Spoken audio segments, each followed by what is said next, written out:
Hello, my name is Marcus. I'm the compiler of a collection of therapy quotes entitled 1001 Windmills of the Mind. A collection of quotes taken from what's often called the psychodynamic or the psychoanalytic perspective, which long ago, as I understand it, was referred to by some as philosophical medicine.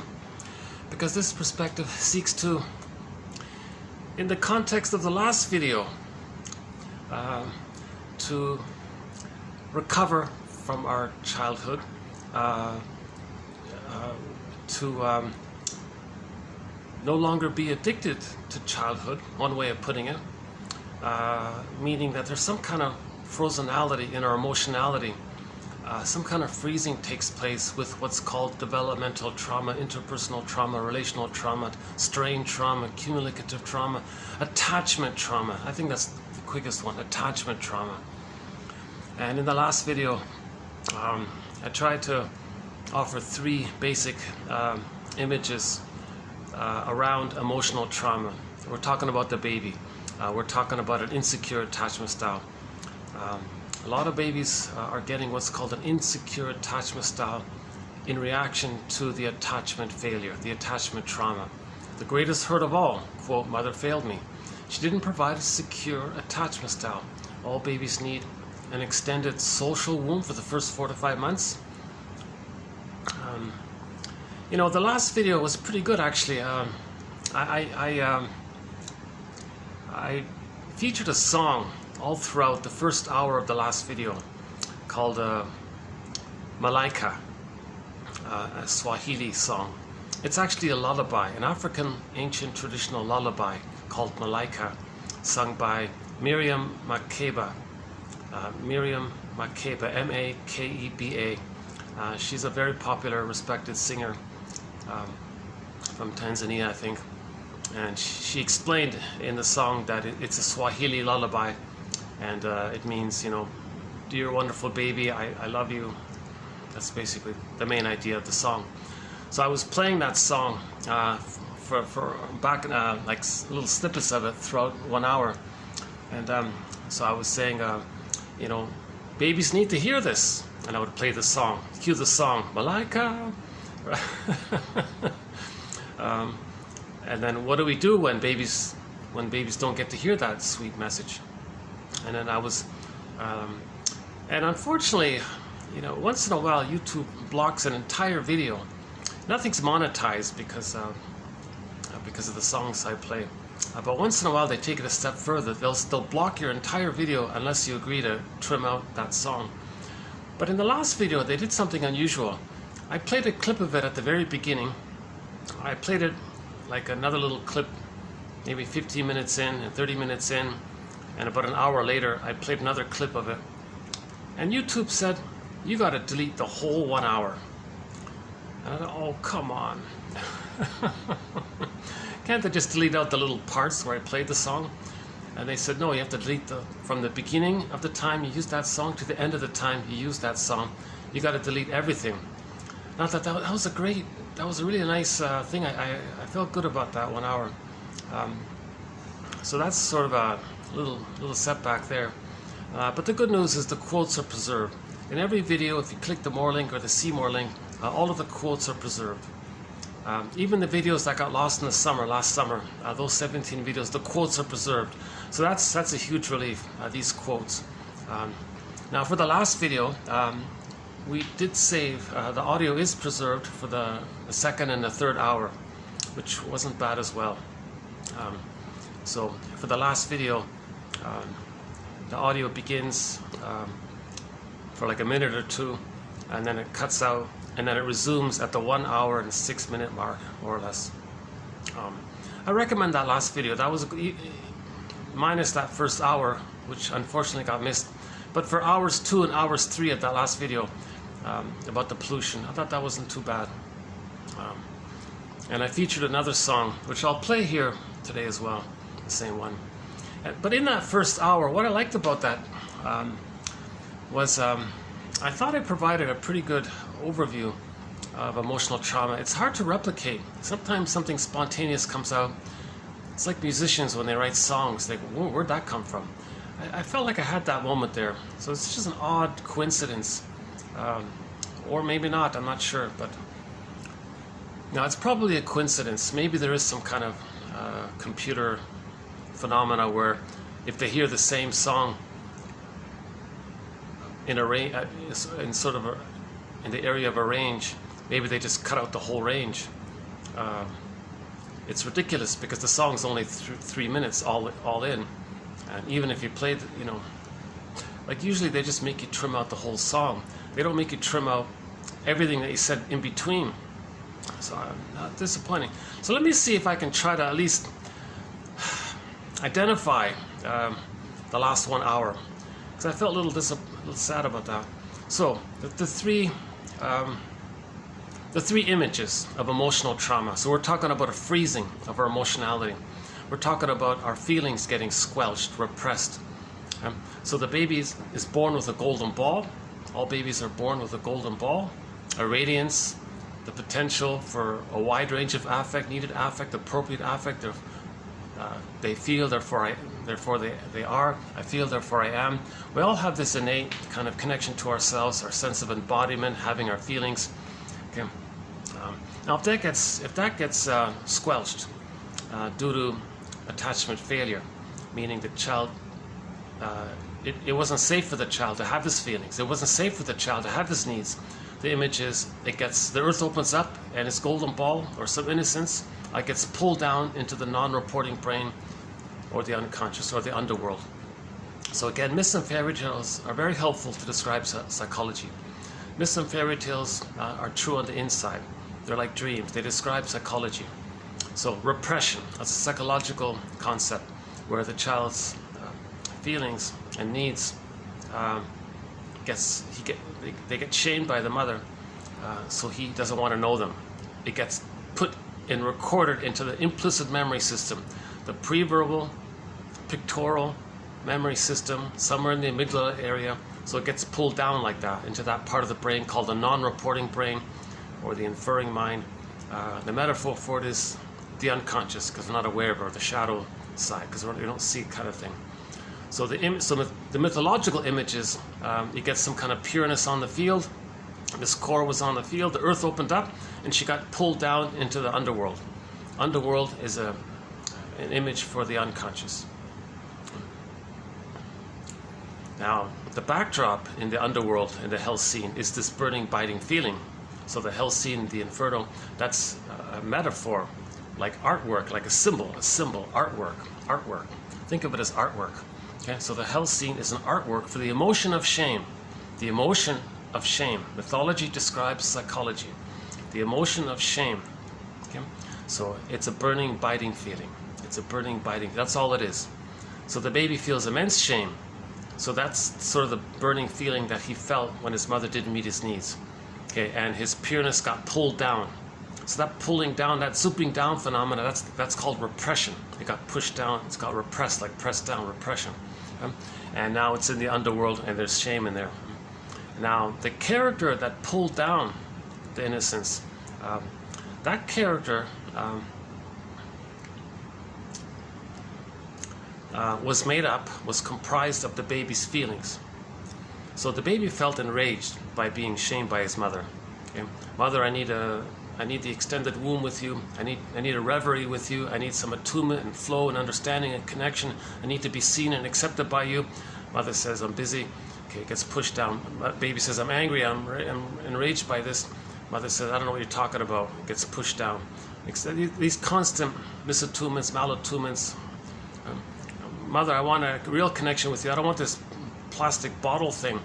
Okay, mother doesn't care. Baby refuses the rubber nipple. She dips honey on it.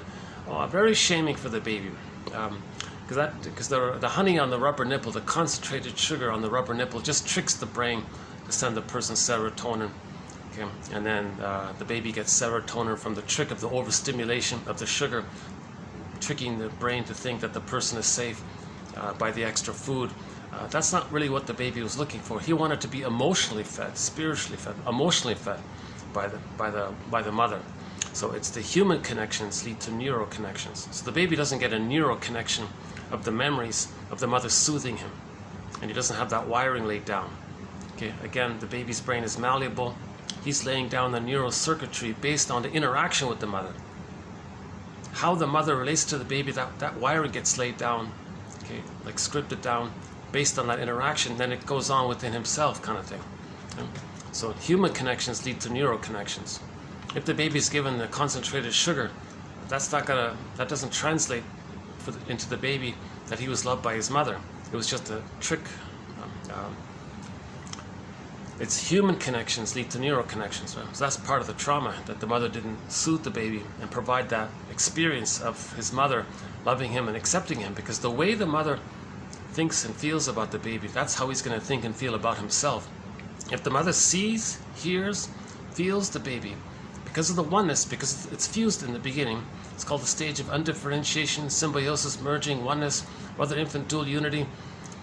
So because of the oneness there, whatever the mother's doing, it's going on in the child.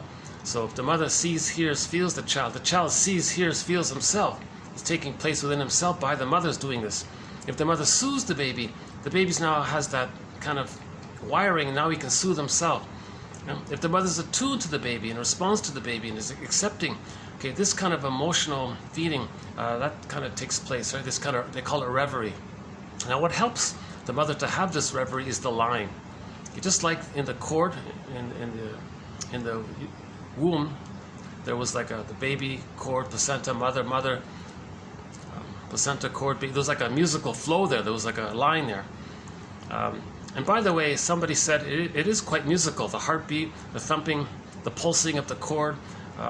So the heartbeat might be like the drum, they said, and the pulsing of the umbilical cord, that might be, maybe that's like the bass line or something. Now in the cord there are three veins. You got the center one that goes down, that feeds the baby, oxygen, food, nutrients, mother's loving presence. It all gets sent down to the baby. The two veins that spiral up around that center cord, okay, just think about the medical symbol, the caduceus. Okay, that medical symbol is the umbilical cord, right? And so that's in the medical symbol. You see the staff and the two snakes spiraling helixly upward, right? So in the umbilical cord, that's from that. The two veins spiral upward. Now this flow of the blood, apparently it corresponds to the notes on the musical scale. Oh, my new speaker here. Yeah, I got a new speaker. just figuring out how it works here. I see. So it shuts off. Yeah. So unfortunately, I can't use my normal spot. They're preparing for another function here. So you can see there, yeah. They got another hole. You can see the things there. It's probably going to be for tonight or something. But most of the videos were done down there, by the pool there. But luckily, this space is available. It's just around noon here, so I should be done before they get things going down there.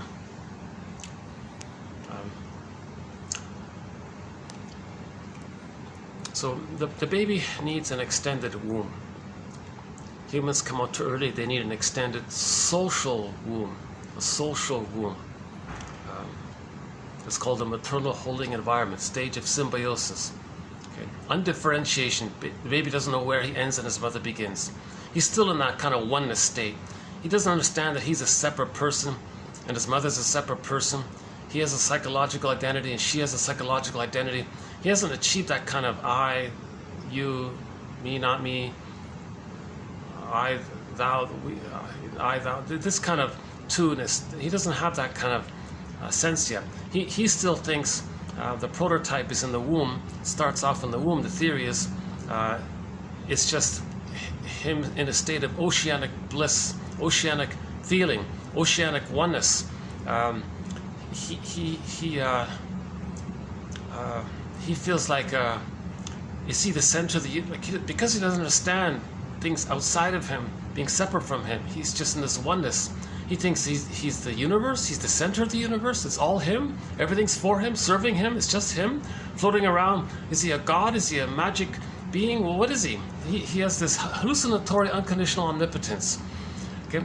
Well, he gets fed automatically, he sends up the waste. Keep this point in mind. The baby sends up the waste, it gets metabolized, he receives love and nurturance in return. Keep that point in mind for later on about people who are traumatized. They send out their negativity and they want to be seen in a positive light. They want to create that with the fantasy that if they can symbolically recreate in the present the failure in the nursery, they can change the past. In a phenomenon called repetition compulsion, where we recreate what happened in the nursery in the present. The present becomes like a staging thing to symbolize the nursery, with the fantasy that if we somehow reenact it and restage it, maybe we can change the past, get the love that we needed. Okay, because the baby's in a state of timelessness. He doesn't understand time. If he's traumatized, he wants to repeat it and see if he can change it, undo it. But there is time, so it doesn't work. But that's sort of the positive intention. He wishes he could get out of that pain. He wishes he could get his golden ball back, that kind of thing. So Francis Mott was saying, look up 2541 on music. We have a thread, one of our threads in 1001 Windmills of the Mind is art, psychoanalysis of art, and we include music in that one. So that the music part was done in 2541, and part 2 of 2542 mainly. And so yeah, he said that flow, the blood flow, is kind of musical. So the baby thinks he's a little god. It's just all him. What's not him? Maybe he's hearing the sound, the musical mother. So the first object is the music. So maybe the first object, jargon means the thing that you're connected to that's emotionally important to you. Oh, distraction. Go. I do get a little distracted sometimes by things. Okay, hold on. Yeah, I'm having a little bit of an off day. I don't think my delivery is going to be as energized and as upbeat as the last one was. That's why I'm kind of in a state of recovery here at the moment. So,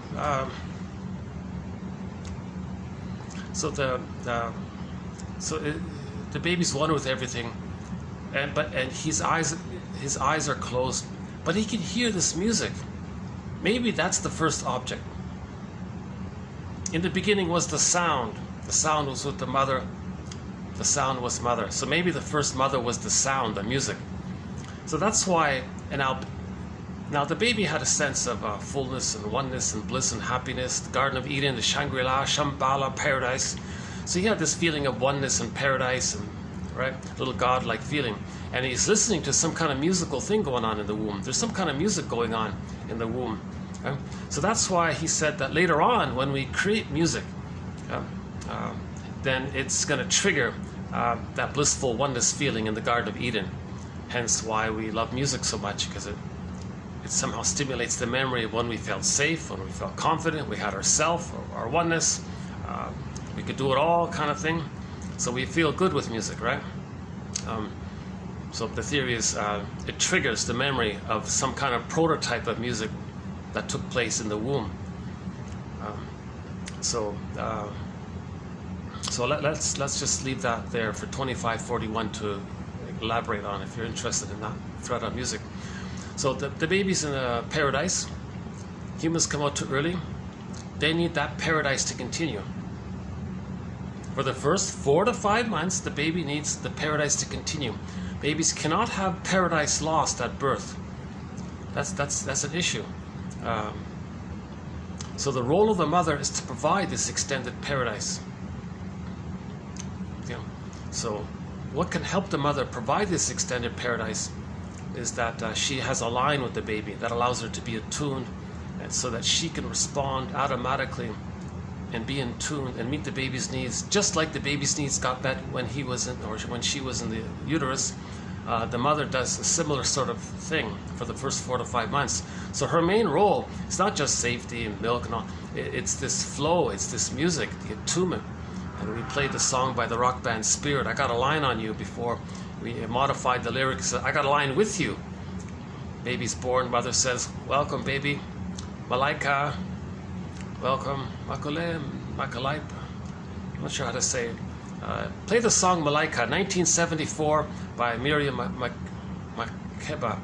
I can't play it here. They block the whole video if I play it. It's a beautiful African lullaby in Swahili. Malaika, Makule, Makalai, something like that. So the baby needs that kind of line with the mother. Where she's attuned, there's the music aspect, the attunement, she's attuned, there's a musical flow there.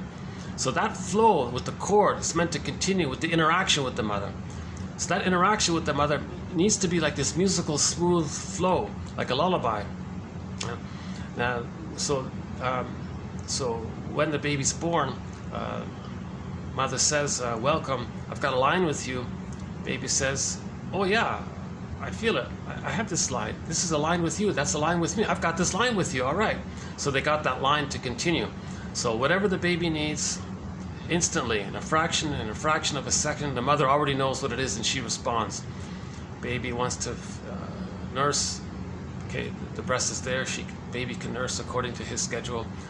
Okay, and the baby does everything that he needs and he wants. It's all baby-led. No schedule, no bottle, none of these, barring emergencies and special exceptions. Again, my disclaimer, I'm not a doula, I'm not a midwife, I'm not a doctor, a nutritionist, professor, social worker, none of these things. I have a basic BA, so keep that in mind. And I'm presenting these quotes in large part to learn it. If you want to learn something, teach it. So I don't really see myself as teaching this. I don't have a lesson plan, and I haven't fully understood it myself. So I'm just trying to learn it. So that's why the quotes are posted below. My discussion is largely maybe on, I don't know what percentage it is, but partly it's for my benefit to learn it and to feel connected, to share. I want to share it. So there's that sharing aspect of it. I want to connect and I want to learn it. And I realize that my anxiety is a barrier to people maybe enjoying the quotes. Don't judge the quotes by my delivery. That's sort of my personal project, to feel centered and present this material in a calm, relaxed way where it can be helpful to others. So that's why the quotes are posted below. If by chance somebody's okay, if they can forgive me for my delivery, they might get some benefit from it. Because once in a while something comes up that's pretty good. Okay. I gotta let that go, right?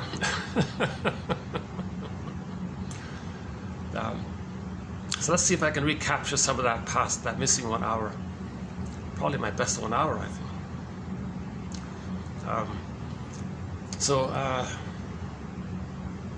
You know, if that 1 hour, if that got repackaged, that could have been, that could have caught people's interest in the psychoanalytic perspective. So let's see if in the future I can sort of recreate something that can be helpful. So let's go back to the music part. So the Klaus and Kennel says, they say in their famous book Mother Infant Bonding, 1976, that the moment of biological birth is a very time-sensitive issue. The mother produces lots of hormones. Okay, so the baby's meant to just directly be placed on the mother's front, and the baby might start suckling and nursing right away. And the baby even has this innate expectation, and he's going to search for the nipple and start latching and suckling right away. Then the line can continue because the hormones are there. Baby latches, and now the baby is latched onto the mother. The baby can use the mother as a symbiotic object, so that the mother's now this like what the womb environment was for the baby in the womb. The mother externally is kind of like that for him. And that helps the mother at that point simultaneously to have that attunement, and it kicks in for her the ability to be attuned if that line is there. So we don't want that line broken. So it's called a lotus birth, a natural childbirth. Again, barring emergencies and all that, the baby's just handed there. Now, Klaus and Ken will say if the baby's removed, the mother's hormones are dissipating.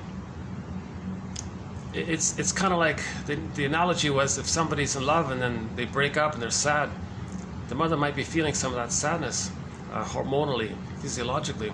So then later the baby's returned to the mother. The mother has this, oh, you're interfering with my sadness.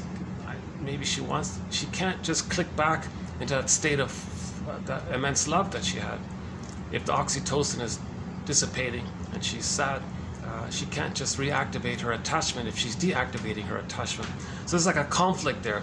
And some mothers take it to the point, Klaus and Ken will say, well, get out, baby, you're bothering me, get away. So a lot of mothers might reject the baby.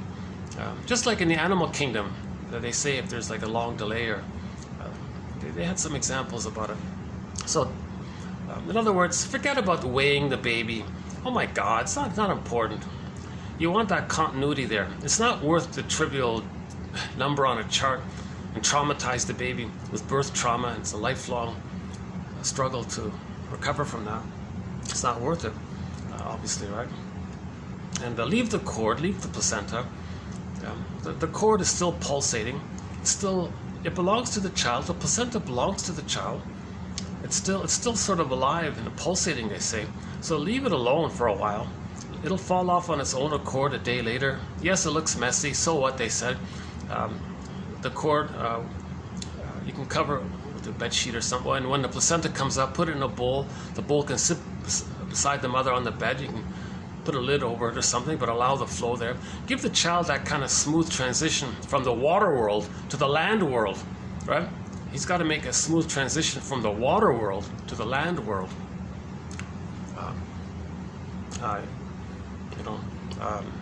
And remember, that cord was his lifeline to the placenta. That's someone says that's maybe the baby's first object, that placenta and the cord and the placenta. And you're going to remove that so prematurely. The baby's it's like a phantom feeling. Where is it? The baby might search for the rest of his life for the phantom placenta. Enter religion. The guy for the plunder, on the plunder side, not the victim side. So religion on the plunder. So religion is a tool of the plunder system on that side. So they might say to the speaker at the podium, might say, "I found your placenta. It's in the sky." Now, what does the placenta do? And oh yeah, and then imagine a link to it. Imagine a line to it. Okay, now they describe the placenta. What does the placenta do? It metabolizes your waste. So tell them all your problems, and it sends down love and unconditional goodness and acceptance. Okay, you send up the waste, you receive the goodness. That's what the placenta does, right? So he'll describe that. Now that blurs in with the continuation in the extended social womb of the breast. So the speaker at the podium blends that in with the phantom breast. If the baby thinks the breast is an extension of him, if we take the theory that the baby perceives the placenta as a part of him, he might think that the breast is sort of a part of him in the extended womb. So the speaker at the podium might say, "Oh, imagine I found your phantom breast." Okay, it's in the sky. He doesn't use those words, obviously. So he'll describe the breast. It knows you, loves you, sees you, protects you, there for you, unconditional for you, powerful. They're always there for you. You can rely on. So he'll describe the breast, how important it was for the baby. Okay. And then you imagine a connection to it. So now you're nursing there. And maybe the gambit is a person can trigger up a blissful feeling that they once had in the nursery of being one with the mother, or recreating it for the first time, or triggering the bliss in the womb. So the speaker at the podium will be hypnotic and use these in positive suggestions, little poetic, kind of emotional, because people are missing, right? They're missing something. So they imagination. They appeal to your imagination for it. So you fantasize about it. Maybe you can trigger. You get a little blip of the bliss you felt in the womb or while nursing. So a person goes, "Wow, this is powerful stuff." Okay, you felt that oneness feeling, the feeling that you were a little God in the womb. The speaker at the podium says, "Oh, You like that? Are you a believer? Oh yes, okay. Put money in the basket, I'll see you next week, kind of thing. Now the purpose of doing this, okay, is because we idealize that, right? Then we don't talk about the other side, the truth that the mother hurt the baby. So the stories are goddess and demon. That causes the splitting mechanism. Now babies temporarily engage in the splitting mechanism of thinking in terms of either or, goddess and demon, all or nothing. Babies do that in the very beginning. It's called the paranoid schizoid mode of experiencing. Okay, again, so the baby is shamed when the mother doesn't meet the baby's needs, right?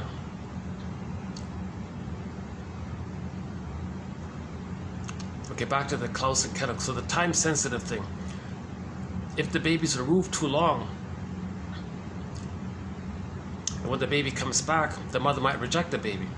Now the baby's saying, what's going on here? He lost the paradise. His feelings, his needs for the paradise, his emotions around the loss of it, all get squelched. So what caused him to repress? Earth opens up, Miss Core gets pulled down. In the Disney movie Inside Out, Joy and Sadness, the golden ball gets zooped away, golden ball down the well. All these images of something pure getting sent into the other world. That's called the non-reporting brain. Okay, so back to Miss Core there, the guy with the horns pulled down Miss Core, right, into the non-reporting brain. So when the mother shamed the baby was enraged. Baby can't feel that rage. It's called projection. Projection is one of the defense mechanisms. All defense mechanisms are maneuvers of the mind, operations of the mind, mechanisms of the mind, mental mechanisms, tricks of the mind, to somehow get the person to not feel the anxiety. It's there, but it tricks them not to feel it. So the baby's enraged by what happened. He can't feel that rage. That's too much excitation. He can't handle it. His little system can't handle all that stress and all that. The body bears the burden, but he can't be aware of it. So to help him ease in that area, he just says, is that what it called? It spits it. I don't like that one about the. He just kind of like throws it out, like projects it out. So he'll call it selective disattention inwardly, deny that it's within, that he's enraged, and to help him in that area, he attributes his rage onto the image of the breast, and says, "Oh, I'm not enraged. The mother's enraged." And that kind of helps him to not feel the rage. That manages his system a little bit. If he says the mother's enraged, then he's not aware that he's enraged. If he gets his attention outward like that, it's called projection. This kind of, your attention thrown outward like that, and the thing that belongs to you, you throw it outwardly like that, it's called projection. It's like a film projector kind of thing, phenomenon. So now the baby says, "Oh, the mother's enraged. I'm not enraged, the mother's enraged." Now the baby had an ordinary need to take in mother's love and all that. No baby's greedy. All babies just have an ordinary human need. But when that need doesn't get met, he gets angrier and angrier. Now he becomes enraged. Okay. Now it clicks over to the fantasy, hence enter greed, where he wishes he could possess the breast, control the breast, even devour the breast, take it in, control, possess it. So now he wants to gobble in the breast kind of thing. That's the fantasy, right? So this whole need to take in phenomena. Oh, I don't want anything. I don't need anything. It's this monster, angry mother that wants to devour me. I don't want to take in anything. She wants to take me in, kind of thing, devour me. So the baby creates an image of his mother as a monster that wants to eat him, like the Cyclops in the Odyssey. So I've been experimenting with the idea to convey this point. A lot of people have a problem with it, apparently. Imagine the baby's like a little Picasso. Artwork describes our feelings, right? Art kind of conveys our feelings often, right? Like this artwork here sort of has like a sky and a kind of a peaceful sky blue day or something, right? And maybe there's water there and like the ocean, the elements of the ocean and the sky. And, there might even be a bird there, I'm not sure. Anyways, so the baby's like a Picasso. He's gonna draw a painting of his feelings. So he'll draw a circle, that's the breast. Like the Cyclops, maybe there's one eye there, kind of thing, for the nipple or whatever. Anyways, the baby's going to have some concept, some imaginal concept of the mother. It's blurred, it's unclear, but this blurred mammal, creature, whatever it is, it's enraged. It's dangerous because the baby's enraged and dangerous. He wanted to bite and take in. He wanted to devour. So the creature the baby's painting is devouring. So just put it this way. You take a piece of paper and draw a circle, create a creature, and say, okay, let's make this creature enraged and dangerous. So a person might draw something. Yeah? Now, the baby was greedy, devouring greed. Now put that onto the image. This monster enraged, now draw it as if it wants to devour the person. So the baby, that's an image that represents his attributes. That's his psychic material. He puts it onto the mother. He externalizes that onto the mother. And that image, now he has it inside of him. So now he's relating to a devouring monster that wants to eat him. But that image, you see, he's scaring himself. You see, that's the whole, whoops. Oh, hi. Well, hold on, let me make sure I'm not bothering anybody here. Oh, hold on a second. I don't want to get in anybody's way.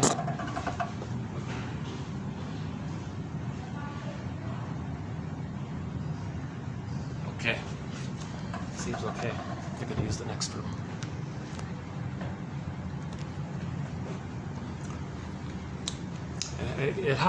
I never want to get in anybody's way. In many of my videos, you'll see that. Let me just take a little break here. Hold on a sec.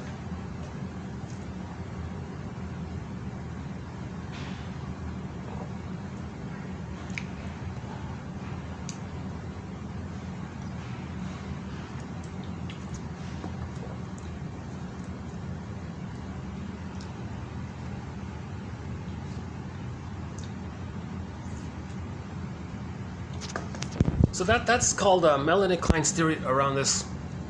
Is that the baby, all babies begin with the paranoid, schizoid mode of experiencing.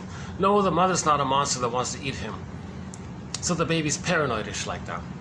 His rage, his exaggerated feelings, again, his small, helpless size. The mother's grand and important, so things are wildly exaggerated. So he scares himself in effect. He's trying to manage not feeling it, so he says the mother's like that. That helps him not to feel it, but now he's afraid of his own imagery, kind of thing. So now in the end, if he's relating to a monster that wants to eat him, again, the problem's not solved. He still can't take in the powder stuff even. He's too scared of his mother. Right? Again, that image of the mother is mainly comprised of his attributes put onto the mother, and now the mother's like that. Now he's avoiding the mother. Now how does he take in the powder stuff? He's got to survive. Enter another defense mechanism. It's called the splitting defense. He'll split the concept of the mother and make two mothers. The true mother that the baby's bonded to. Now the baby's bonded to the reality of the pain, of the painful mother. Right? The more abusive the mother is, the more shaming, rejecting the mother is, the more the baby needs her, the more he's going to stick to her and cling to her.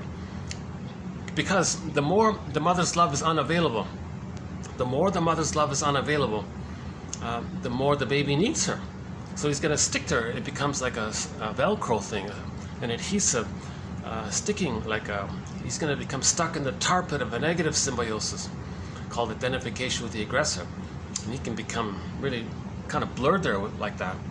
So he's really in a tough spot. If that's who he's got to relate to. So he tricks himself. No, that's not my mother. That's some other person. I don't know what that is. That's not my mother.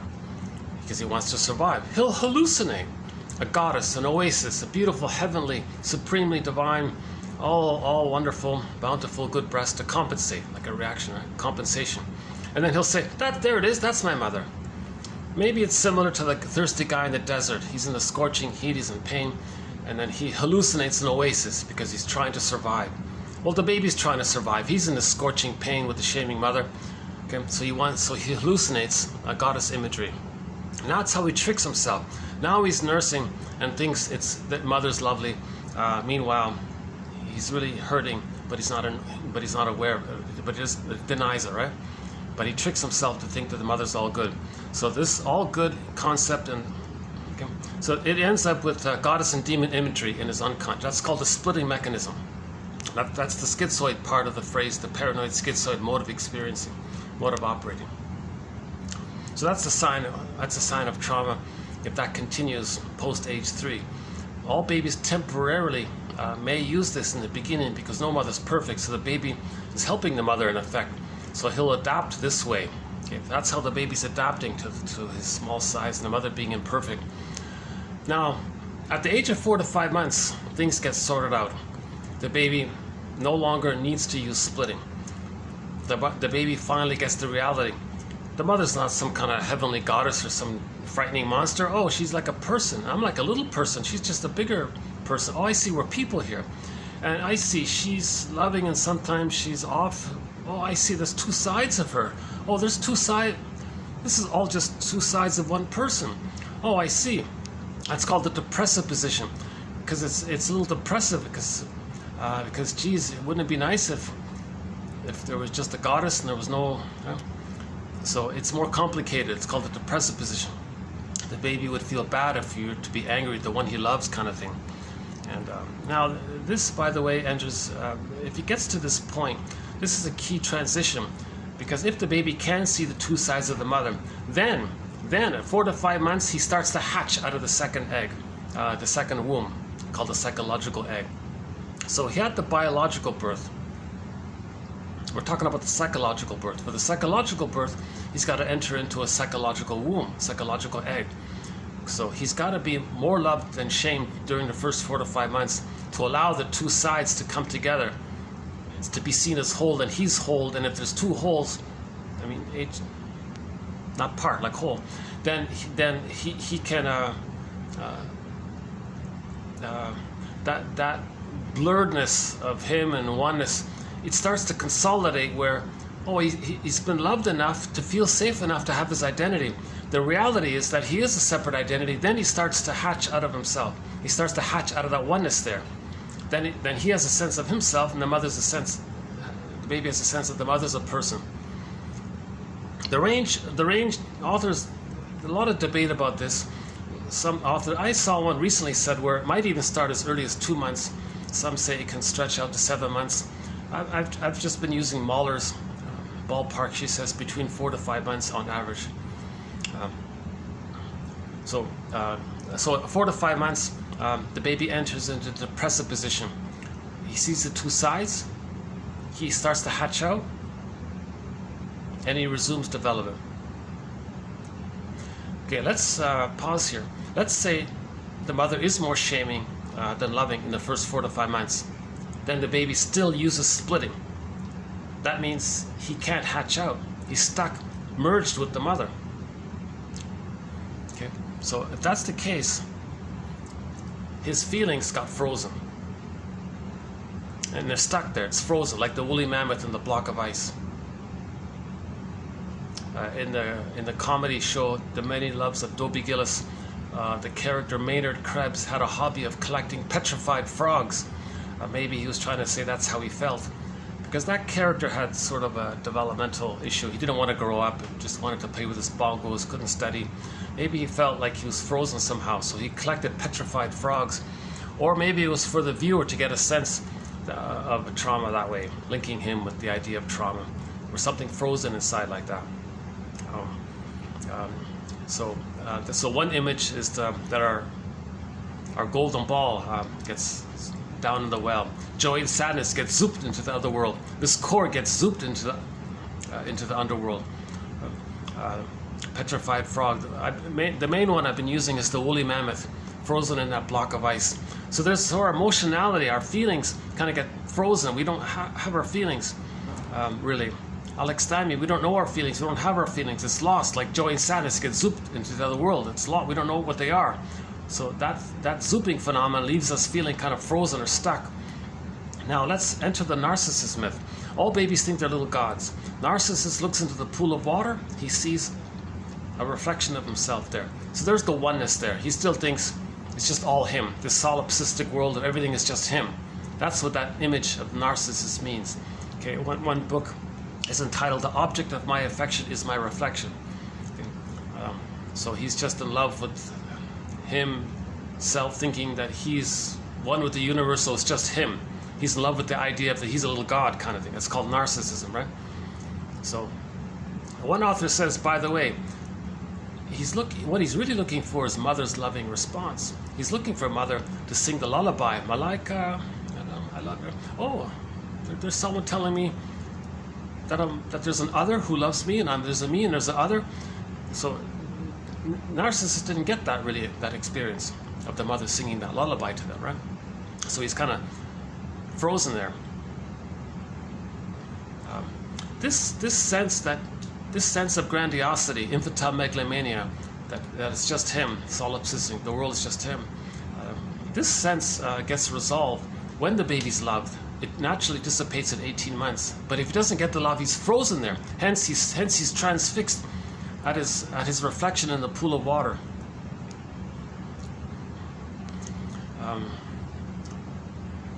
Tell you the truth, in the back of my mind right now, I was just thinking, oh boy, should I say this? That I'm feeling a kind of sadness. I'm still feeling a sadness at the loss of my swan song, that 1 hour. Oh my God, I felt really excited that 1 hour. And I thought, you gotta be kidding. My best hour suddenly is gonna be blotted out over some excuse that I played the song at the beginning partially and I played it an hour later, and you're gonna cause the whole hour? Is that just a coincidence? It could be. Or is someone blocking my good material? I don't know.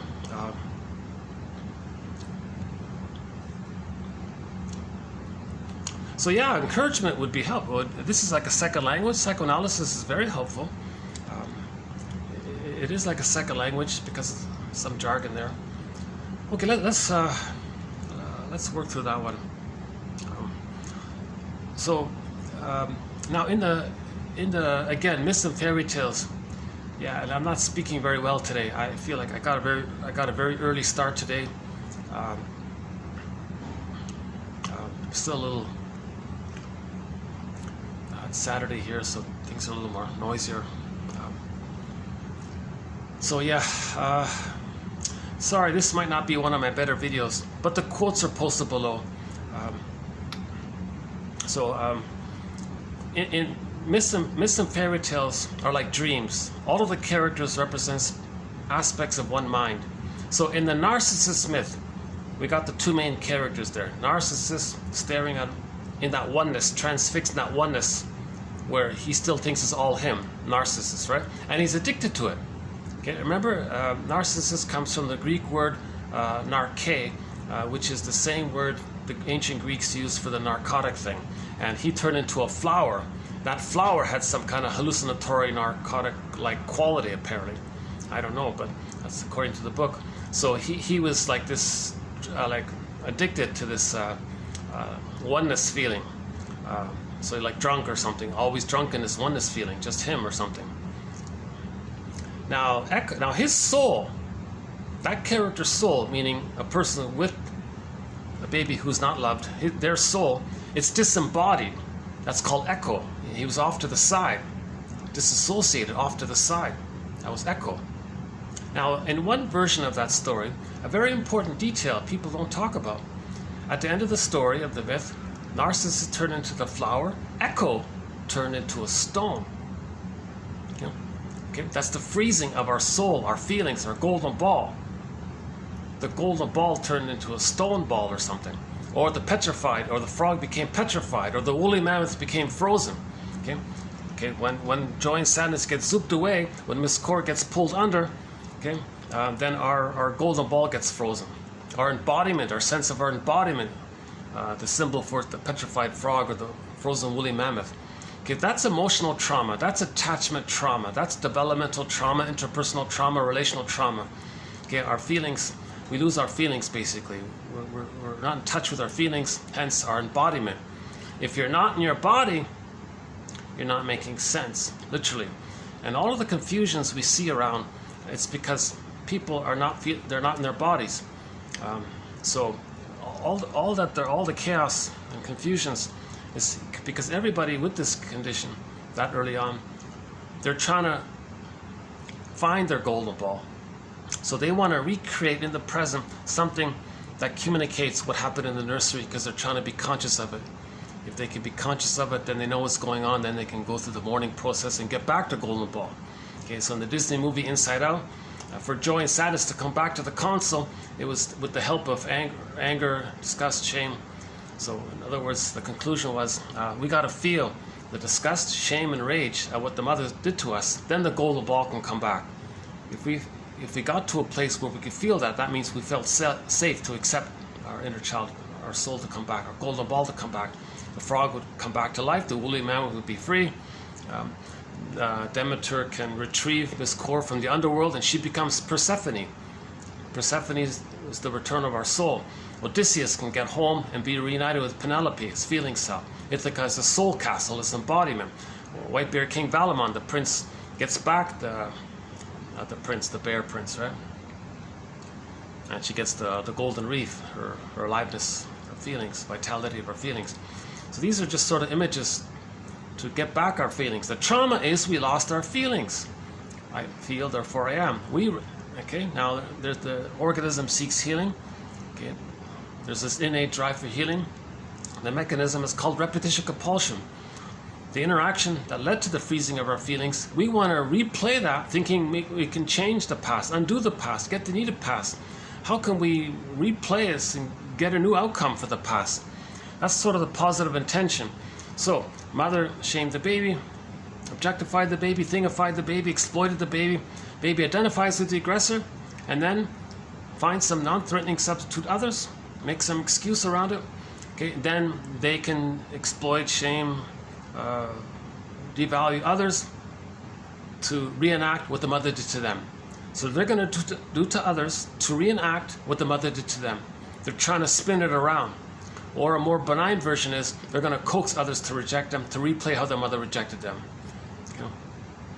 Now, a complicated thing about this is that as they do this, so first of all, they're doing it with the fantasy that they can change the past.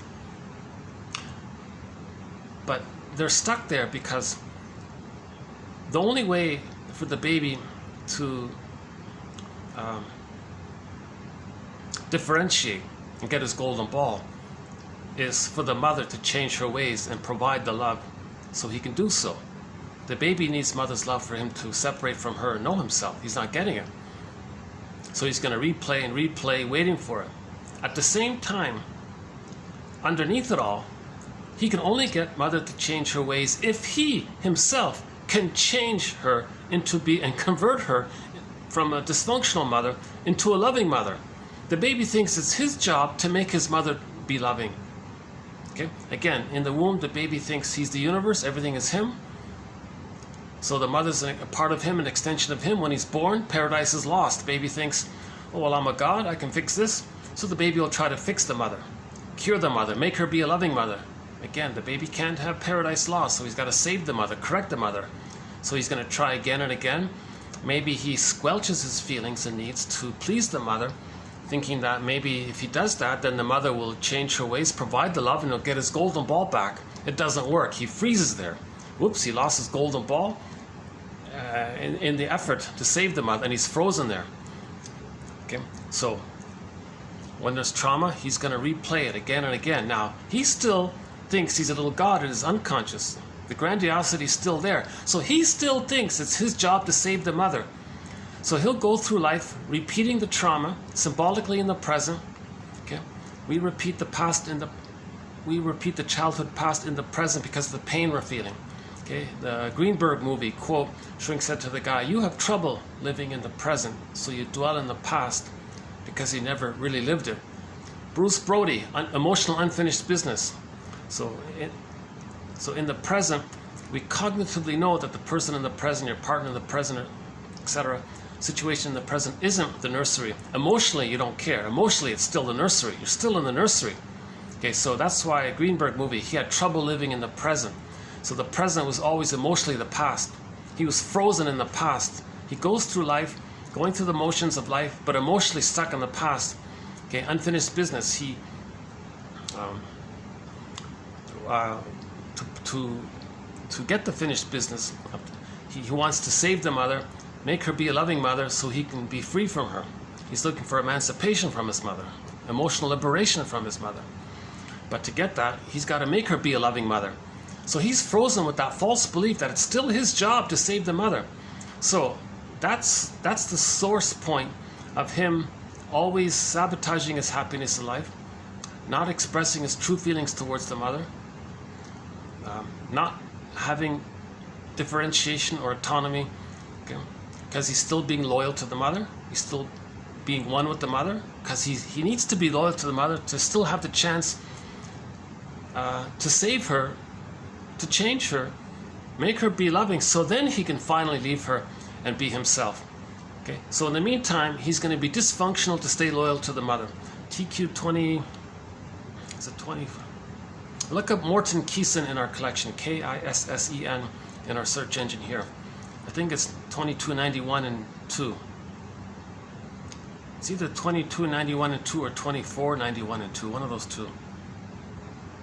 Or better yet, just read chapters 8 and 9 of his book, Affect, Object, and Character Structure by Morton Kison. He makes a big point about this. A quick summary of his theory is that woman with the placard at the protest thing. A lady had a placard. The sign said, quote, "If you have a trouble with your identity, take it up with your parents." So the baby the baby tried to express his feelings towards the parents. It got squelched. He squelched it to try to save the mother, please the mother, so he kept it squelched. So he's going to keep it squelched. When something's squelched, he's going to do it sideways. He'll displace it. And he'll shame others to, he'll imitate the mother. He'll shame others to replay how the mother shamed him. So he's not directing his feelings towards the mother. Now, Bergler says maybe one part of this is that he's trying to show up the mother, because if he's imitating the mother, maybe he's embarrassing her, and maybe that way she'll change her ways. Morton Kison updates. He says, no, it's more than that.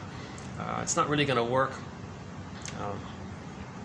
You know, if somebody's kind of rude or negative, do people think badly about their mothers? It's very rare, right? So they just focus on the person in the present, 'cause that's his life. No one really says, where did he learn that? Okay, Alice Miller, quote, "Where do emotional abusers get their ideas from?" Okay, from the nursery, from their mothers. But people don't want to think that. But the person doing that maybe thinks, hey, look, where did I learn this? Look at the anger I have. Where did I get this from? I wasn't loved, so I'm showing my anger because I wasn't loved. Again, anger is a response to when the person's not loved.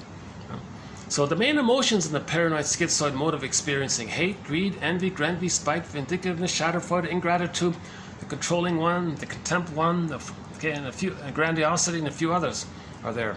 Hate, empathy, love, tenderness, affection, gratitude, warmth, kind of caring, a kind of generativity when you're an elder. These kind of more human side of being human hasn't really entered the psychological picture. They don't want to grow up. They're just too angry because they've identified the aggressor, and they can't get to that felt place of their interest and doing something from the heart, because they're just too angry at what happened to them, and they're just busy replaying it. Now, part of the replaying of the trauma that early on in the paranoid schizoid mode of experiencing is what's called the manic defenses. Defenses against grief. The psychological structure needed to mourn loss. Okay, so the person is meant to mourn the loss of a good mother that they should have had, but they can't mourn any kind of loss. The psychic structure needed to mourn loss is differentiation, but they didn't differentiate. They're still one with the mother, so they can't mourn loss. That's called complicated grief, aggravated grief, the derailment of the grief process, chronic sorrow, pathological nostalgia, melancholia, and so on, right? Because of the oneness there. So they can't mourn losses. So complicated grief quickly is, if later on there's a kind of loss, they'll deny it because they can't admit it. They look at the template. Emotions are intrapsychic. They look at the model, the endopsychic structure, the architecture of the unconscious, the script, the schema, the psychological imprints, the mental templates where the emotions are. They look at the template and they go, oh, self and the other are one. So self and the mother are one. Put a little dash between the M and the O in the word mother. So later on, if you lose an other, an important, significant other, You look at the template, wait a minute, to admit the loss of the other, I look at the emotional template, that means it would be like losing myself, kind of. I can't do it. Complicated, so they'll deny the loss of the other. They count more losses. Okay, but in reality, they're going to go through life being reminded of the loss. They're going to be triggered of the loss. They'll deny it, trigger, deny, stress. It's the emotions they do feel at the loss is directed at themselves. So the anger, upset, sadness toward the other, lost hopes and dreams and wishes and all that, time lost, and who they could have been together, the anger and the sadness and the confusion, that's directed towards the self. It's called melancholia. Okay? So they're going through life with increased melancholia. Okay? So as they get older and older, they're always reminded again and again of the loss, but they'll deny it. So that's that leads to chronic sorrow, emotional fatigue, soul loss, burnout, etc. And again, it can lead to the person becoming a curmudgeon late in life, very crusty, the Scrooges and the Grouches and all that. You feel like you're on eggshells around them. So because they didn't become an elder, they can't generate, they can't love and share. I'm speaking today from a place of fatigue, so I'm not really doing a good job here today. But the quotes are posted below. That's what I keep telling myself. It's hard to tell when I can do a smooth video. That's why I'm so sad about the last video. I was in a relaxed, happy place. And when I was in that relaxed, happy place, I did have a very good summary of the three images of emotional trauma. The petrified frog, the frozen woolly mammoth, echo turning to stone. Again, the song Turn to Stone by ELO. The guy says, when you're not here, I turn to stone. Oh my God. When the girl's not there, he's just reminded of how he feels like stone inside already, frozen inside already. See, in the falling in love phenomena, people fall in love with people that remind them of the mother. Then they get the oneness again. Now they get the hope that they're going to be loved and have their identity and so on. So they're alive like that, the wonder, the heaven, the honeymoon period. So they get back to symbiosis. If somebody reminds you of your mother, if you meet somebody in the present that has the psychology, the psychological templates of your mother, you might feel an uncanny oneness that you had with the mother triggered up by seeing it in the person in the present. So the person in the present just brings up the mother. So now the person in the present is an emotional reincarnation of your mother. Now, emotionally, your partner is the mother. Now you're back at the blissful feeling, but this time, your mother's going to change her ways to provide the love that you need. So, the partner, the proxy now for your emotional reincarnated mother, is going to provide that. I love you. You're perfect. Now change. So now the partner is dysfunctional. So they're doing the same thing. Hence. It's going to be cat and dog like marriages because they're going to compete to see whose childhood they're going to recreate. Oops, hold on a sec.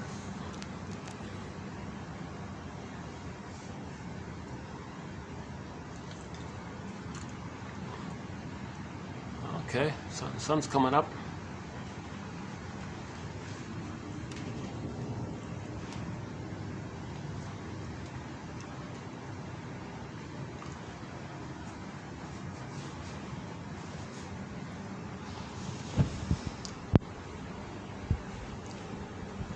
So for more on the falling in love question, where the partner, where with the person you fell in love with, you transfer the past into the present, okay? because of the emotional unfinished business with the mother. You want to finish it with the partner. Okay. Now the partner, the fantasy is that your partner is going to be the good parent that you needed in the nursery. Hence the great hope. So in the song Turn to Stone, if the woman is not around anymore, then he says, I'm reminded of how I already feel like stone. Okay, petrified, emotionally petrified. That's the trauma. We're going to replay the past and the present with the hope to get back our golden ball. Okay? So we repeat because we lost the golden ball. We lost our feelings. We repeat because we're searching for our feelings. When we get our feelings, we stop repeating. But to get our feelings, we need our narrative truth. To get our narrative truth, We need some language and jargon, and enter psychoanalysis. It provides some of this jargon to help us establish some kind of narrative truth. That's like building a nest or a basket. Then the egg can come in. Okay, from the poet Aldi Marini or something. One Italian poet says, psychoanalysis always looks for an egg in a basket that's missing. So this jargon, these theories help to provide some kind of, raise our consciousness. That helps to build our narrative truth. That leads to hopefully getting our feelings coming up that way. Oops.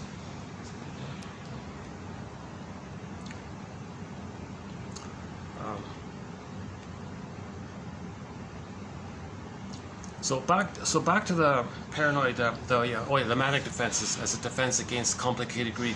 So the person becomes a curmudgeon, they count more losses.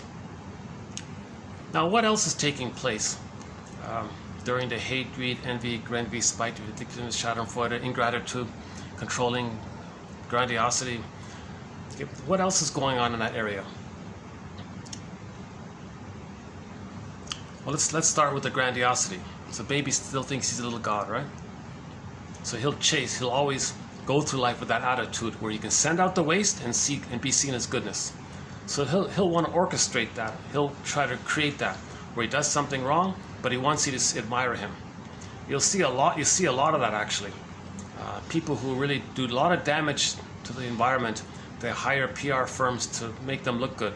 And people admire, oh, you're so good. Oh, good, thanks. They're recreating the missing dynamic of the mother not soothing their distress, plus the mother not sending love in return. So they're trying to recreate it, thinking that they can change what happened in the past. It doesn't work. A person can have 20 lifetimes just damaging the planet, hiring PR firms to make them look good. It's not going to change what happened in the nursery. It doesn't work.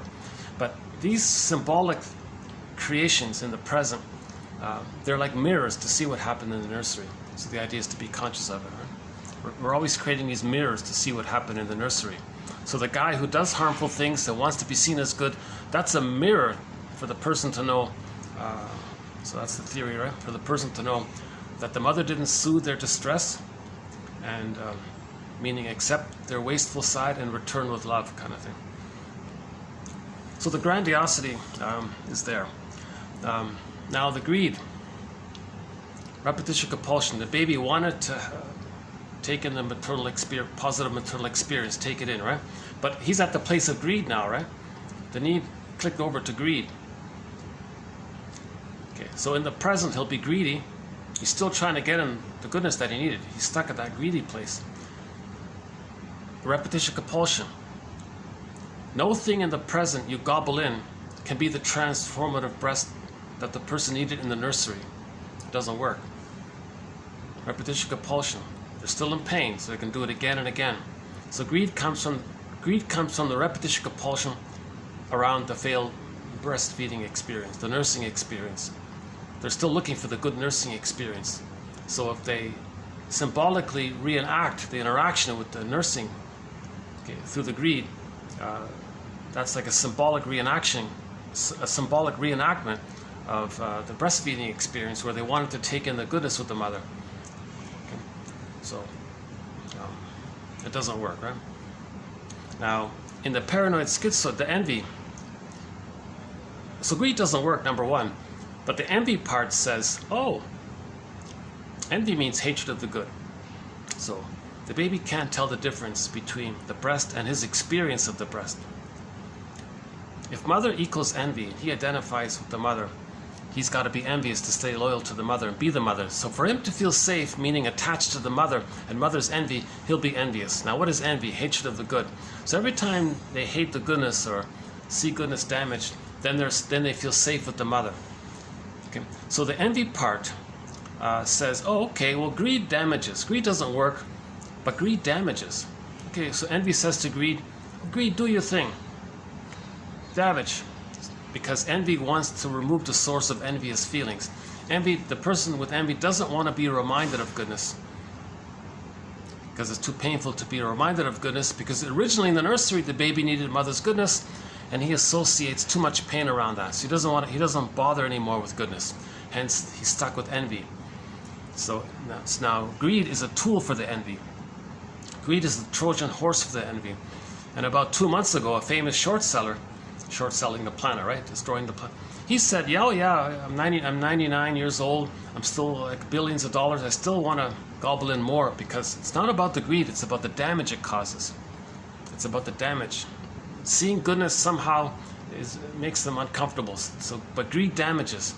Now, greed is also a little addictive, because in the greedy act, it tricks the mammalian part of the brain to think that we got some extra thing that means you're safer, so you get a blip of serotonin. It's not the serotonin from the interaction with the mother. It's just like a little blip in the present, like a little sugar thing, like you eat a candy bar, you get a little. It doesn't change psychic structure. Greed doesn't change psychic structure. The baby wanted the psychic structure of the interaction with the mother, where the wiring got laid down. Then he has a constant baseline of basic safety, basic trust. He never got that basic safety, basic trust. And then he can know himself and so on. He never got that, right? So now the pollution part discussed. Oh, in the last video, in part 2 and part 3 of the last video, hour 2 and hour 3 are on the pollution part. The mother didn't metabolize the baby's waste. Either literally in the womb because the cord was removed too early, or metaphorically with the failed breastfeeding experience. So the baby, that's a trauma. When there's trauma, we repeat symbolically in the present to represent the actuality of the nursing. So the symbolic in the present is to dump waste on the planet, okay, placenta planet. So for example, 10 billion tons of plastic are dumped into the ocean. 10 billion tons of plastic. This is like a permanent thing. It stays in the environment. All the cigarette butts made from plastic, all the plastic bottles, 10 billion tons of plastic. Just one example of the pollution. So that's a symbolic reenactment. If they send out waste, that's a symbolic reenactment of when they were in the nursery. The baby sent out his wasteful, unwanted feelings, and the mother didn't soothe it. They think if they dump pollution on the planet, that maybe because emotionally they're still at the nursery, maybe mother will change her ways. We repeat to change the past. We can't change the past by repeating the present, something symbolic of the past. It's just a fantasy. It doesn't work. Hence, we need the consciousness. So, another area of the pollution part, by the way, was the baby lost his feeling diversity. Feeling diversity. The golden ball got zooped away. Joy and sadness and all the feelings around joy and sadness. Okay, so joy, you got interest, curiosity, wonderment, awe, love, a lot of positive feelings around the love side. The sad side, you got empathy and care and kind of regret and want to make amends and reparation. There's empathy. It's a lot of feeling diversity gets lost. So the baby loses his feeling diversity, his golden ball, feeling diversity. Okay? So how does a person symbolically communicate that, replay that? How do they replay that? They identify with the aggressor, destroy the diversity outwardly. Okay? So a lot of diversity, biodiversity, is a symbolic to represent the feeling diversity that got lost. Again, we're trying to replay it. But how do we replay? We can't perfectly replay because the person isn't in the mother's arms anymore, right? So they're trying to symbolically, like a dream thing, they're trying to symbolically replay it. So okay, well, the closest approximation to represent the loss of feeling diversity is, well, they'll destroy the diversity on the planet, right? So they destroy the diversity on the planet. Okay, and the woodpecker's extinct now. The poor woodpecker, Woody the Woodpecker, that cartoon character was based on a woodpecker that just got extinct about a year ago. That beautiful woodpecker is totally gone. They lost the diversity. So the people who did that, okay, the investors who profited from that, wanted to say, well, my mother squelched my diversity. I identify with the aggressor. I'm going to squelch the diversity outwardly. because I want to replay what the mother did with the fantasy that if I replay it, I can change the past. It's ridiculous. This is called the psychotic part of the personality, taking over the rest of the personality to do its emotional unfinished business. Okay. Now, another aspect of this is that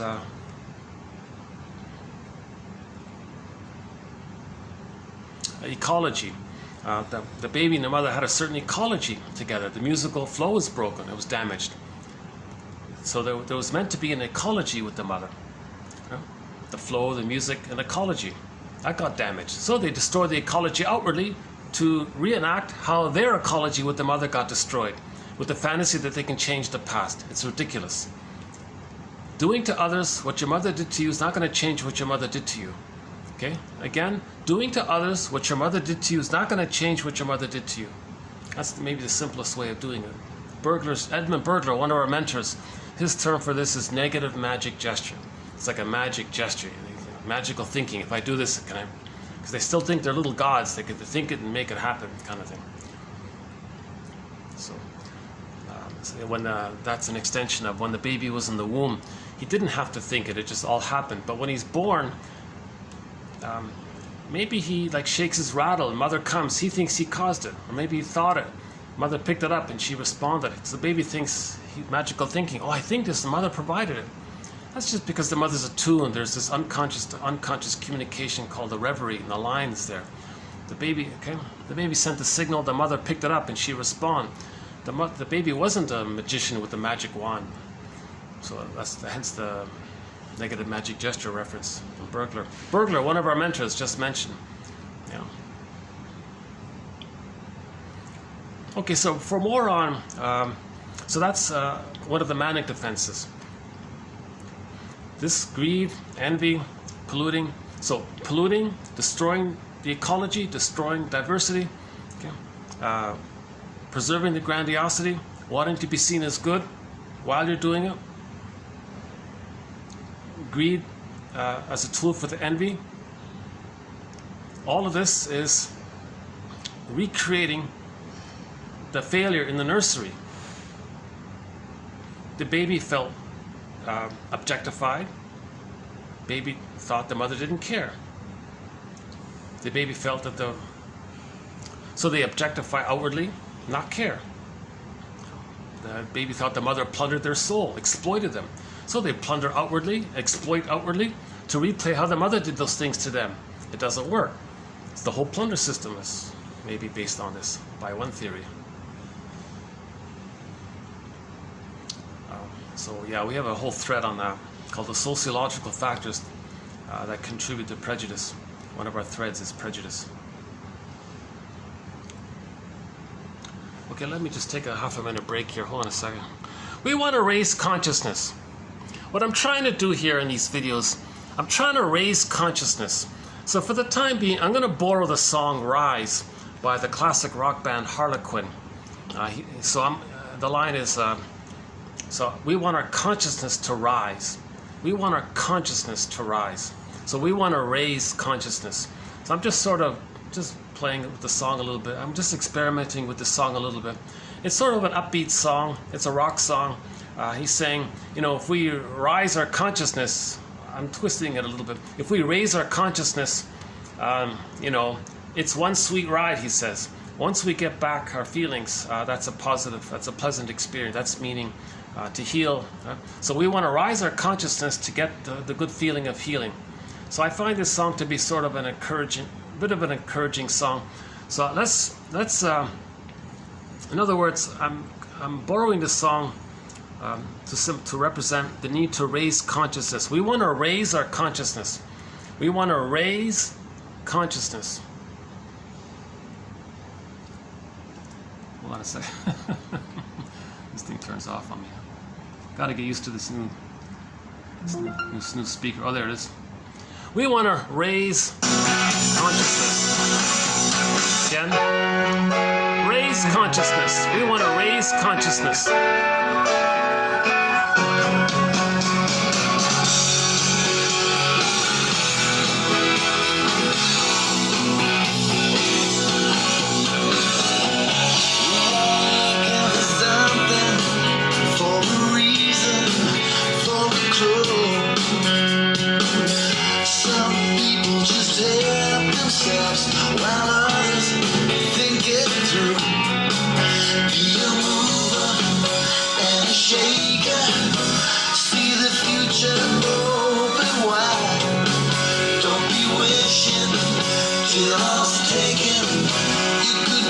missing one sweet ride.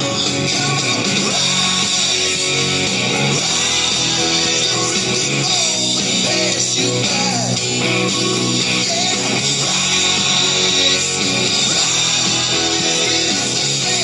Just decide.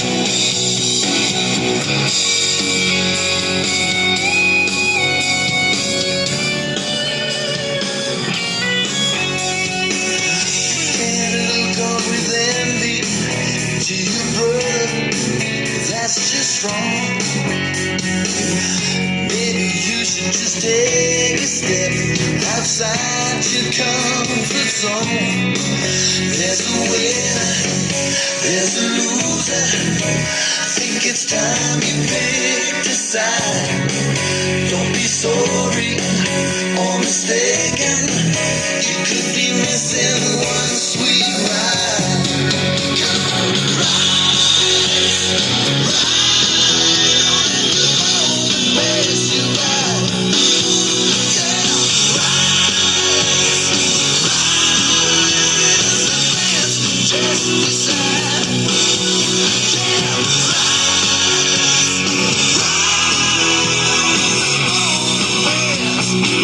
pass you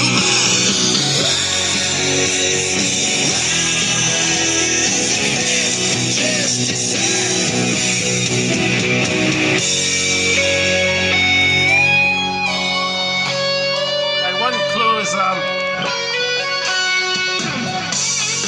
he says there, yeah, he mentioned envy in there. It's wrong to envy. It's just not right to envy. So that's, we're stuck with emotional trauma. Envy means the emotionality is frozen. And there's the envy, the hatred of the goodness that led to that. Envy is the hatred of the goodness that led to the freezing. And there's a lot of painful memories around the issue of goodness because of all the pain around it. So envy is really the issue to heal here. So ultimately, we got to forgive our parents. Bruce Springsteen, Independence Day, Toronto on YouTube. Listen to the introduction there. That there were some blessings, even though the parents, well, first of all, your parents had hopes and dreams beyond being parents. And you're startled to realize that. You're startled, you're shocked to realize that they're just people. And things didn't pan out for them, and you're too young to realize that there were still some benefits. So you're trying to see the two sides. You're trying to see your parents as people beyond being parents. That helps to forgiveness. Rosanna Deerchild quote, "The more I learned of my mother's story, the more of a person she became to me." And so we have a whole thread on this area of forgiveness. That's the second journey. That's the hero's journey, to forgive our parents. 90%, roughly by one estimate, 90% of the babies in North America are not getting a secure attachment style. Okay? They're either stuck in the paranoid, schizoemotive experiencing, or maybe slightly better off, but not much, but yes, better off. They're stuck between 18 months and 36 months. So again, if they're stuck between birth and 4 to 5 months in the emotionality area, okay, that can lead to the bully pattern. Okay? So the bully pattern can't sing the song "Find Me Somebody to Love."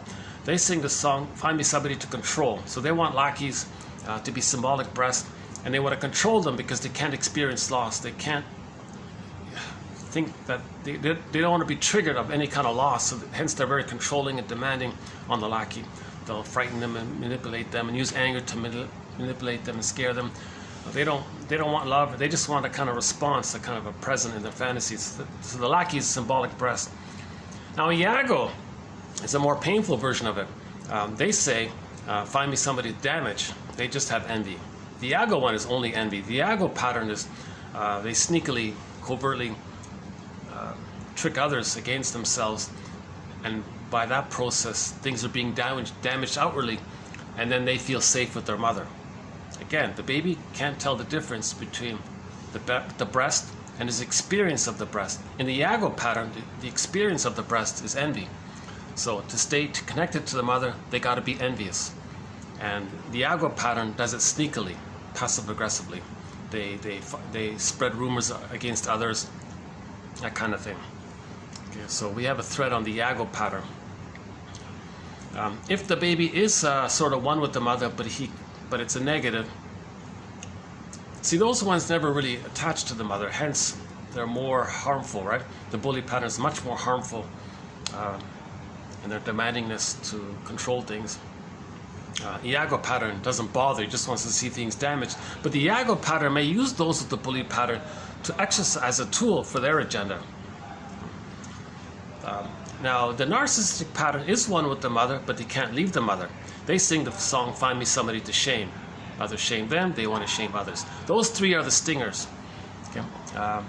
Now, all babies begin with, "I'm not okay, you're okay."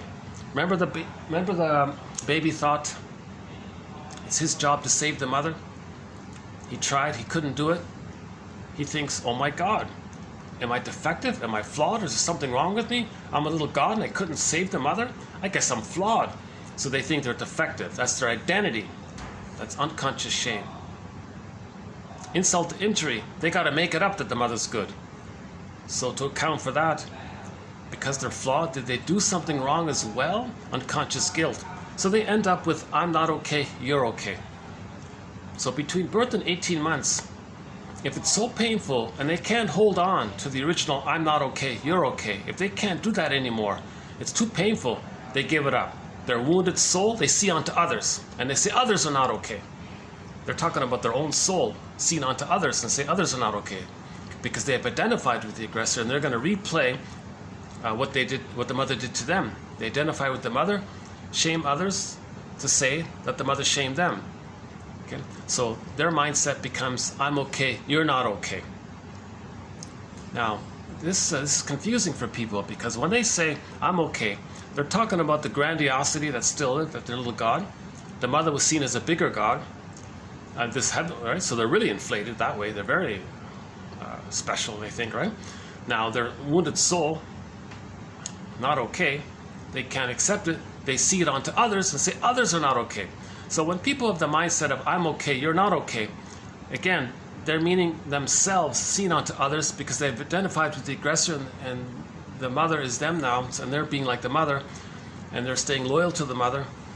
So when they are negative towards others, they feel safe with the mother because they've become the mother, and they're merged there, because that's the phenomenon, that's the issue. The more the mother's love is unavailable, the more they need her. So they're going to stay stuck to her, waiting for her to change her ways. But for her to change her ways, they themselves have to make the mother be a good mother. To do so, it's ridiculous. They can't. No baby can make a dysfunctional mother be a loving mother. So they're stuck there. That's the issue, right? So they end up with the mindset, "I'm okay, you're not okay." So those are the stingers. Okay. In the narcissistic pattern, is slightly better off, because they don't have this urgent sense of safety issues, because they are the mothers. They don't have that kind of safety concern. The bully pattern, yes. The Iago pattern just wants to see things damaged. They give up. They're the most negative. Right?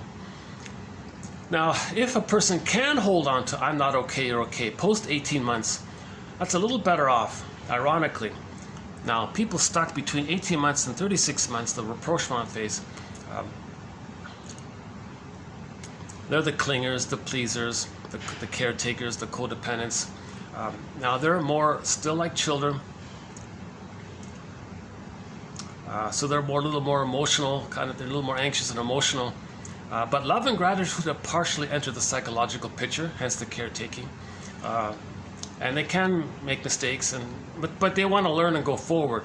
The prior ones, the stingers, they don't bother. They've identified with the aggressor. Now, a real confusion is if the clinger marries the stinger. Well, the stinger's thrilled, because now they have someone to damage, control, or shame, depending on which personality pattern. The clinger uses sweet lemons. "Well, I'm not okay, you're okay." So if you're being like a sour, "Well, I'll think you're sweet." They trick themselves, because the clinger wants to resume development. So the clinger will be very nice to the stinger. The stinger cannot love the clinger. They hate the clinger. That's the issue. They only want to have somebody to damage, control, or shame. And that's how the stinger feels safe with their mother. They're in a solipsistic world, right? Narcissist looks into the pool of water and they're one there. So they're just preserving that oneness. To preserve the oneness, they got to shame others to replay how the mother shamed them. So the clinger feels unseen by this finally. So finally, after 7 years, they wake up and realize, oh my God, I'm so nice to them, but they're always just so negative towards me. So they finally leave and write a self-help book called Codependent No More. Let me make sure I'm not. Let's see what's going on here. Oh, their workers are setting up here. All right. Yeah, it looks like there's going to be another big function here. A lot of major functions and weddings and conferences take place here. Right? I just temporarily have this rare little. This is like one of the older, sort of unused, kind of slightly run down meeting rooms. They've got 2 of them here. So luckily I can sort of use this. But a lot of them, it's hard to find a place to do these videos in the busy concrete jungle here. Some of the videos were done in that black and gray one. But the rooftop is way too noisy. They crank up the noise too much over there. Some were done in the lobby area.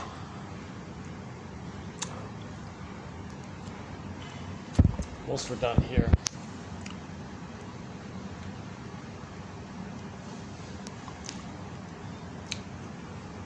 We want to raise consciousness. We want to raise consciousness. We're trying to do raise consciousness.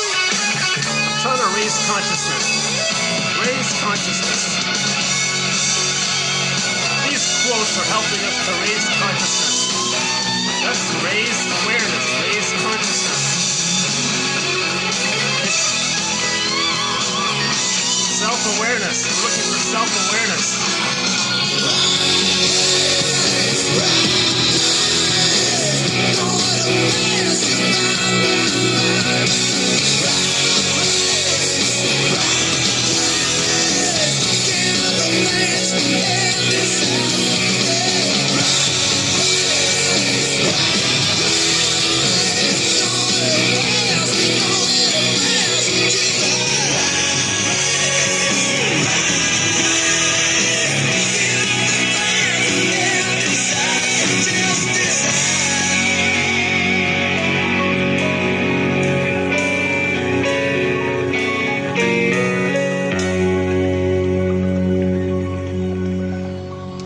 Playing this song in the last video to help me deal with the video prior to it, where I went into a tailspin around the pollution area and I was feeling a little discouraged, so I thought I need a little pickup here, so I decided to play that song yesterday, and I'm going to continue with it today a little bit.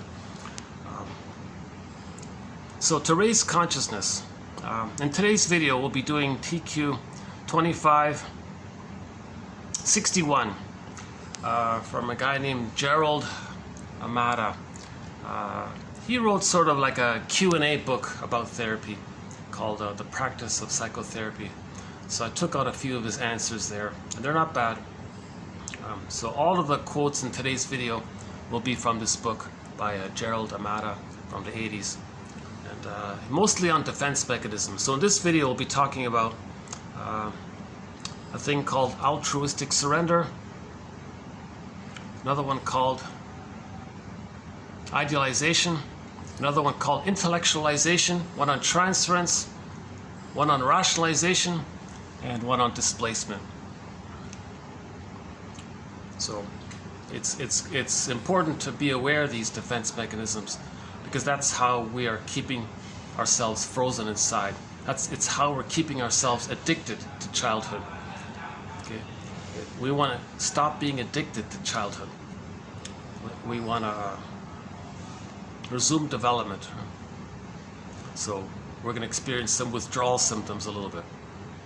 So how are we still addicted to childhood, kind of thing? Well, if a person has one of those personality patterns from the paranoid schizoid mode, bully pattern, Diago pattern, lower functioning BPD pattern, and some of the more disturbed patterns, the psychosociopath, the criminogenic, and all these other, we don't really go into those areas too much. But okay, back to the I'm not okay, you're okay. If the baby can't hold on to I'm not okay, you're okay, that's the clinger, right? Oh yeah. So if the clinger marries the stinger, it's a painful rude awakening. They don't understand this. They're surprised. Oh my God! The whole time they've been caring for them, and they realize the reason they married them is because the stingers have a kind of pseudo-independence. They have a kind of a pseudo-strength called pseudo-aggression. They're enraged infants, really, but they're consistent in their hate, and they're very narrow and they're consistent. So that the clingers think, is that strength? Is that what a parent is? It looks kind of consistent. Parents are supposed to be consistent. They're confused. It's not a adults. The natural temperament is warm. I'm okay. You're okay. This aggressiveness. Maybe think, well, maybe they'll protect me if they're so aggressive. That's like a parental quality. They're making a mistake. They're just being used. So the bully pattern and the Iago pattern, lower functioning BPD, the narcissistic pattern, these patterns don't really love others. They're just repeating. They're only in love with the mother, and they become the mother. That's all. All they're doing is using the partner as a stand-in for their innocence to shame. That's all they're doing. They're not really love. They can't see the partner as a separate person because the psychological structure for abiding love is differentiation. But those earlier patterns haven't differentiated. Now the clinger, the pleaser, the coat, they're sort of in that middle phase. They've halfway differentiated, but they didn't complete. So and they want to complete it. So they can't quite yet be on their own. So they're always looking for support for their autonomy. But they're not going to get it from the narcissistic pattern, the bully pattern, the Iago pattern, lower beefy, etc. They're not going to get it from them. But they hope they can. Now the stingers will say, oh, well, you can fantasize that you can get it from us. The stingers just want a chance to sting them. So they'll lie to have the chance to sting them. The codependent clingers and all that finally wake up and say, I can't live like this, you know. So that's one of our threads, the stinger and the clinger. Now if two stingers get married, they tend to play big shot with each other. They scapegoat their children or have common prejudice outwardly. It's just more like a practical kind of thing. They don't really love each other, but they sort of it's like more like an economic kind of thing. Helpmates, they call them. If two clingers get together, they can heal if they're conscious of it. They got to make I statements. TQ 2360 from Susan Campbell's book, From Trigger to Tranquility.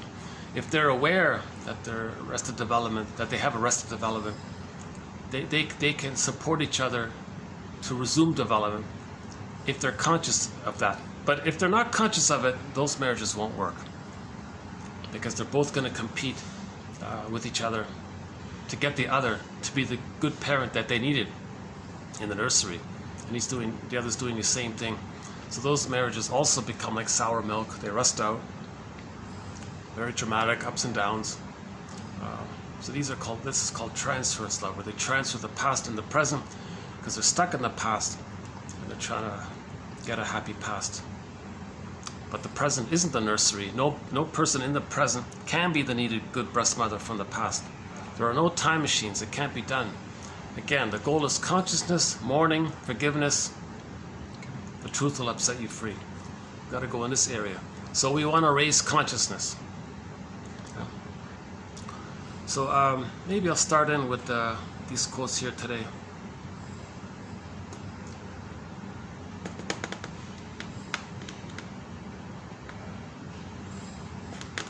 I didn't do it. I didn't convey it. I wanted to convey smoothly this whole idea of emotional trauma, the imagery around it. In Narcissus, echo turned to stone. That's a symbol. Don't take it literally. It's a symbol to point to we may metaphorically feel like stone inside, like the song Turn to Stone by Jeff Lynne, the singer there. We still haven't played that song yet, so let's see if we can play it in the future. Or The Petrified Frog, Maynard Krebs, from the comedy The Many Loves of Dobie Gillis. Or the Frozen Woolly Mammoth image stuck in Siberia. Or in the French animated comedy film, for a family film called Kirikou and the Sorceress, the woman there she was frozen. She was stuck with that thorn issue. And little Kirikou managed to pull the thorn. That was an image of resuming development, facing what led to that freezing. If we can face what led to that freezing, there's a huge emotionality and a release around that.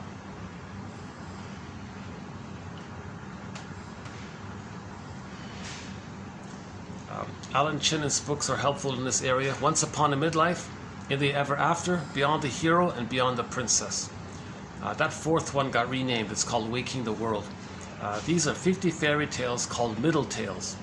He calls them middle tales and elder tales that relate to the second journey of midlife, the hero's journey of midlife. Okay, called the second audit, the midlife audit, the midlife examination period, where we become Odyssean. Odyssean. As long as we're Odyssean, we're okay. As long as we're feeling, we're okay. Like we're moving towards healing and feeling, we're okay. That's called Odyssean. As long as we're on that journey, that's Odyssean. So another project here, another way of describing psychoanalysis, we want to move from this whole Oedipal issue. Okay, don't be confused by that term. Pop culture has distorted it greatly. The image of the self being blurred with the image of the mother. No child wanted that. No child wants that. The child wants to be loved so he can separate, be himself. But when the mother's rejecting, it pulls the child in like that. So psychologically, it's married in there like that. So it's more accurate to say that the mother wanted to marry the child if she's using the child to please her. If the mother partnerifies the child or parentifies the child, inwardly there's this painful, negative union there. Okay, so it's not like that. So that's the so-called Oedipal issue. It just means the first year of life, the oral issue, the first year of life. If there's a problem in the first year of life, that's the so-called oral or Oedipal, pre-Oedipal, this whole issue. Okay. So that means in the template, image of the self, concept of the self is blurred with the image or concept of the mother. And so the imagery around it, it's like there's a wedding there, but it's a negative wedding. In the White Bear King Valamon, the poor Mr. Valamon there was going to marry the Boar Queen, this monster that eats people. They were going to get married. That's the imagery there. So if the mother doing this has the Jocasta complex. The Jocasta style of mothering is when the mother uses the child to meet her needs. Some mothers have a baby and they say, at last, someone's going to be there for me, respond to me, never leave me alone, always be there for me, respond to me, listen to me, respect me. Because she didn't get those things herself from her mother, so she's going to fix it that the child does those things for her, and she can do it very easily. Now, some mothers have a child and say, oh, okay, you're innocent. Well, when I was a child, I was innocent. Now I'm still in battle with my mother, child, so I'm going to shame you to replay how my mother shamed me, because I'm still stuck with her. So the mother doesn't have the love to give to the child. So the child didn't get the love from her. He's compelled to be one with her. So the child didn't want that. No child wants to have that phenomena. So, but this whole dynamic. Okay, son ends up with the mother complex. If it's a daughter, she ends up with the electric complex. If the son grows up and replays it, he has the Laius complex. Daughter grows up, she has the Jocasta complex. So this whole thing is called the Oedipal family. So we want to move from this whole Oedipal complication to Odyssean. We want to become Odyssean. Oops. Oh, somebody came in here. Hold on a sec. Let me double check. They don't need this. You know, if they need it, then I'll leave. I might have to leave here. Hold on a sec.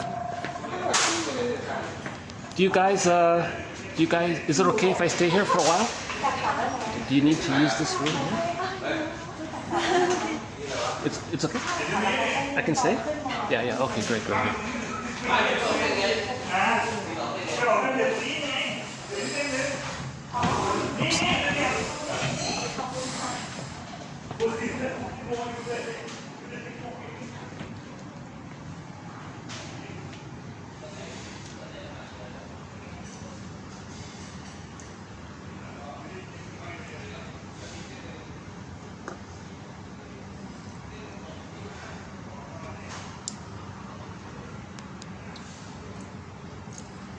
I'll be finished in about an hour.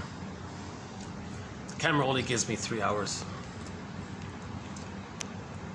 Okay, let's go through the quotes here. These quotes are sort of on the lighter side in terms of they're just some definitions. They offer a little clarity. Okay, first one here. So we mentioned before, defense mechanisms are tricks of the mind to get the person to not feel the truth of their pain. Defense mechanisms can become rusty and break down, causing a person to feel highly susceptible to the forceful surge of his emotions. So if the defense mechanism doesn't work, if it breaks down with age or something, then the emotions can come up, right? So if one defense mechanism is grandiosity, where they think they're number one all the time, if they're in a situation where they don't think they're number one, their emotions can come up. That's called narcissistic rage, narcissistic injury. They didn't get that feeling that they're still a little god. And they get that when people give them feedback. Because what? You know something? I don't know, but I'm superior to you. So they're enraged by that. So they hate feedback. So the defense mechanism can become rusty for that moment, causing the person to feel the shame underneath. So all these patterns are shame-based personalities. Or the defense mechanisms may work overtime and become highly rigid, too severely isolating the person from his own emotions and thereby undermining his ability to be emotionally spontaneous, responsive, and intimate with others. Maybe this is the whole body armor issue. Some people have a very rigid, hardened kind of body. Their shoulders are like 2x4s or something. So maybe that's another way it happens. So some people are able to be very hardened as a defense mechanism against their feelings at the cost of being emotionally spontaneous, close to others, sharing their feelings, if they just so hardenedly deny their feelings. That's maybe like the physiological way of doing it. The psychological way of doing it is maybe these false beliefs, or both. Or both. So one defense mechanism is called displacement. One way to not know our feelings is to just transfer them onto others, project them onto others. For example, we observe the cartoon character who is cowed and downtrodden at work, but who, upon entering his own home, kicks the cat and proceeds to tyrannize his family.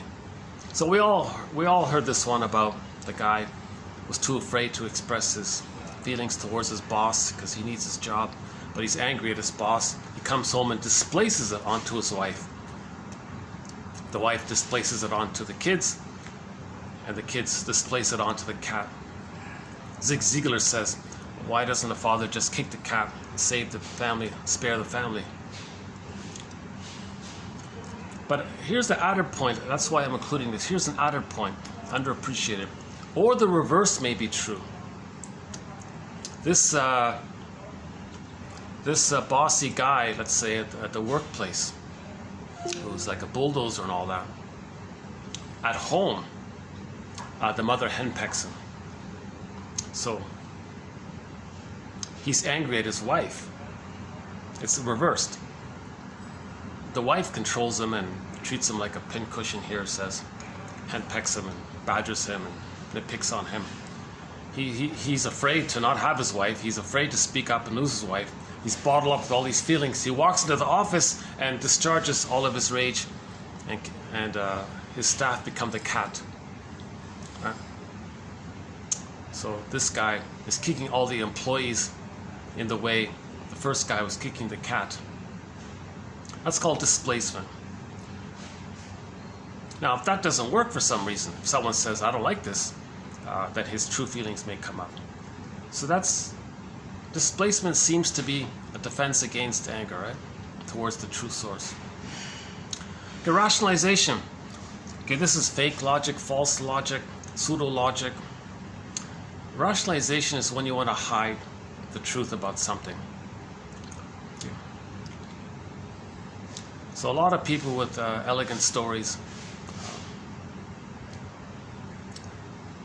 they want to confuse you or something, make up some story to make you believe it, confuse you around it.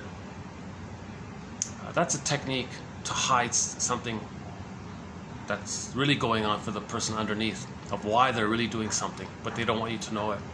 The tendency to rationalize one's own behavior or feelings usually stems from the emotional pain brought on by embarrassment, humiliation, deprivation, defeat, and disappointment.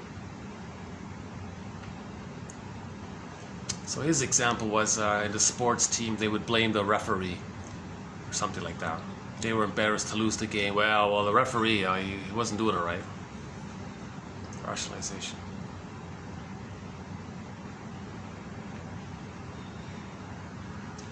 But usually rationalization is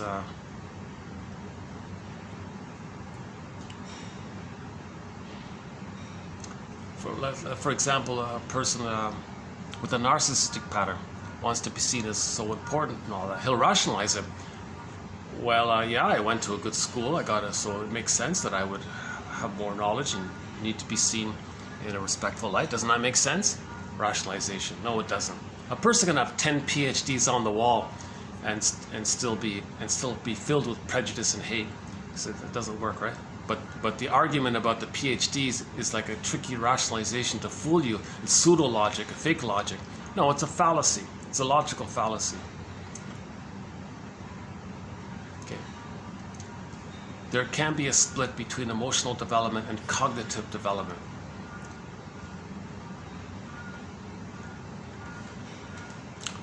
Okay, we'll update that one to rationalization.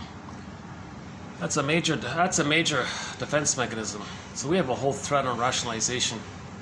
It's when you want to give the appearance of being rational to fool people. You want to give the appearance of being rational, but you're not. You're just trying to hide the irrational thing you're doing. It's irrational. It's irrational to shame others, to communicate that your mother shamed you. It's irrational to do that. But they cloak it over with some kind of convoluted excuse, or some lie they'll make up. Basically, it's a big lie. Put it that way. Rationalizations are basically their lies that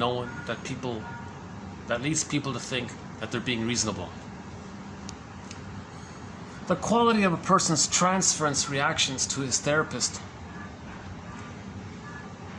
The quality of a person's transference reactions to his therapist is a wonderful microcosm of how he essentially views and feels about himself and other people.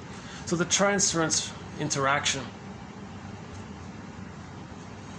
So baby was dependent on the mother. In the therapy reaction, the client's in pain. He's sort of dependent on the expert. It's going to replay what happened in the nursery. The therapist finally says, "You're showing me what kind of mother you had and how it felt being with her. Because you're trying to recreate the whole thing here. You're acting like her, placing me in the role of you, and trying to induce me to feel what you couldn't feel with her." So he's trying to replay the whole thing. So that's a microcosm. And he does that with others in general. Okay, this next one here, intellectualization. This is sort of the main quote here for today. This is a longer one, but I like it because it offers a little more clarity on this whole issue of intellectualization. People, you're being intellectual. Isn't that a good thing? Intellectualization. Intellectualization is when you use knowledge for the purpose of squelching your feelings, to get away from your feelings. So some people can put it this way, I find this topic here, this next one here, emotional, because I think I do this sometimes myself. And I'm talking to an imaginary audience, and so I'm hesitant to be emotional when stuff comes up. So I keep it intellectual, because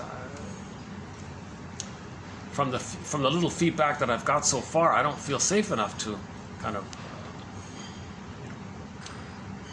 share my feelings too much. So I'm just keeping this sort of in the knowledge area as best I can. So intellectualization. The knowledge should help you with your feelings, but you use the knowledge to squelch your feelings instead. That's called intellectualization. This quote sort of describes it pretty good. Okay, a psychotherapist, by virtue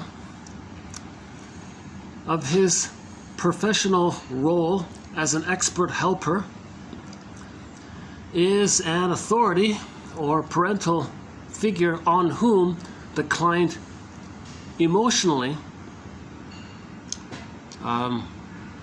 depends. When people, especially people with PhDs and all this, become anxious, they often resort to explaining and dealing with their feelings through the excessive use of theories, constructs, and abstract gobbledygook. What is it? Gobbledygook, isn't it? Okay, such an attempt to ward off or resolve feelings of anxiety is known as intellectualization. When emotional conflicts are too painful to face directly, they can be discounted and defanged by explaining them away intellectually. If one takes a purely theoretical or clinical approach to his own personality, he can, at least temporarily, wall off himself from the anxiety and pain which is normally experienced when psychological conflicts are considered in more emotional and more human terms. Yeah, so normally, if you're trying to heal, there's some feelings going to come up. Intellectualization blocks that. Although cerebrally excommunicating one's own feelings will probably deter a person from greatly enriching his life emotionally, he derives what for him are substantial benefits. First, he inures himself, however tenuously, from emotional pain. Second, okay, so he squelches the pain. Second, the other secondary benefit is that he handily deludes himself into believing that he is a brighter and wiser than his fellow man. Okay, there's the grandiosity. Third, he probably gets away with deceiving quite a few others into believing that he is a superior being who obviously possesses great worldliness. Okay, so there's the grandiosity again, right? So he just impresses you with his brilliance, and then you admire him. He doesn't care about the feelings. He just wants his narcissistic supply. So he's using this knowledge to make you admire him. He's not using the knowledge for his personal healing. He's using the knowledge to preserve his narcissism. All in all, we see that he uses intellectualization not only to neutralize and control his feelings, but to control others who might perceive and take advantage of his vulnerabilities. Often, after questioning, intellectualizing clients about their personal concerns, I have received replies such as, quote, client says, "Well, I regard my problems as largely Oedipal. After pondering this matter logically, I have come to recognize those phases of my development which are arrested. As Freud suggested over 70 years ago, our childhood experiences are precursors of our adult conflicts. Therefore, I know, given my childhood, that I will encounter certain difficulties with you as my therapist. But I will do my utmost to recognize them as manifestations of projection and negative transference," unquote. This only slight exaggeration of some of the intellectual posturing which occasionally takes place in therapy helps us to distinguish between intellectual and emotional understanding.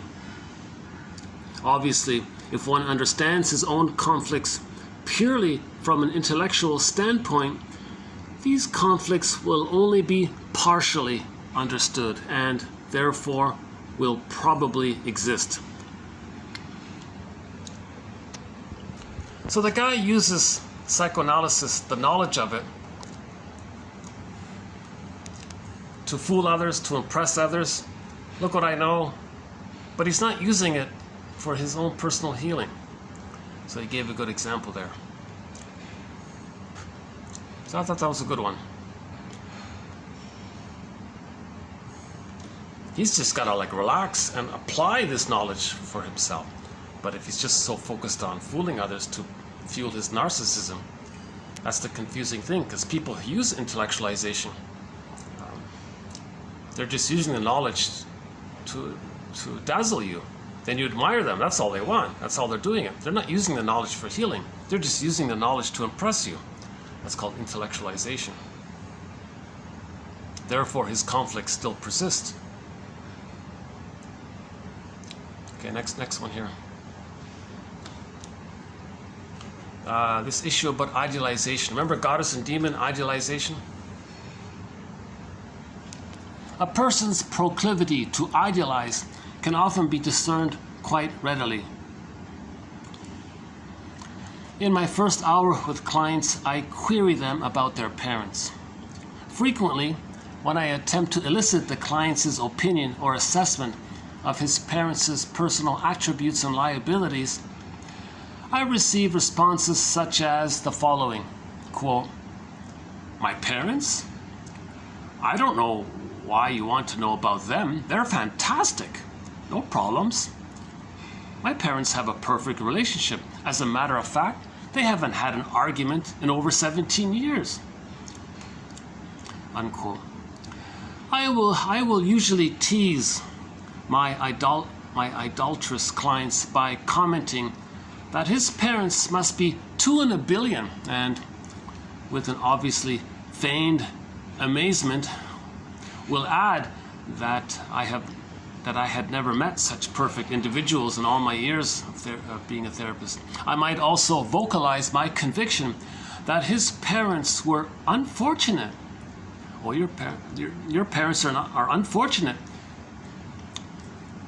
since their apparent lack of conflict obviously indicated a grim absence of intimacy in their relationship. If by this time the client has not reconsidered or relinquished any of his idealized attitudes, I may empathically suggest that it is no wonder he has felt so miserable.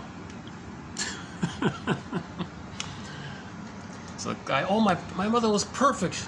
She got us. Oh, the best mother in the world. I'm so lucky. She's amazing." And he puts her on a pedestal. "Oh, no wonder you're miserable." That's idealization. That's a reaction formation, because he's really feeling the opposite. So he can't go there. He can't feel the hate and the rage towards the mother. So he clicks it over to idealization, goddess and demon imagery. The template is goddess and demon imagery. He can't feel the pain of the truth side, so he clicks it over to idealized side. So he's still using the splitting mechanism. So idealization is a clue that splitting is still going on. No people are so perfect and amazing or so evil and all that, right? We're human, we're trying to heal, doing our best. There's a difference between appreciating certain traits in a person and respecting that and thinking they're a god because of it.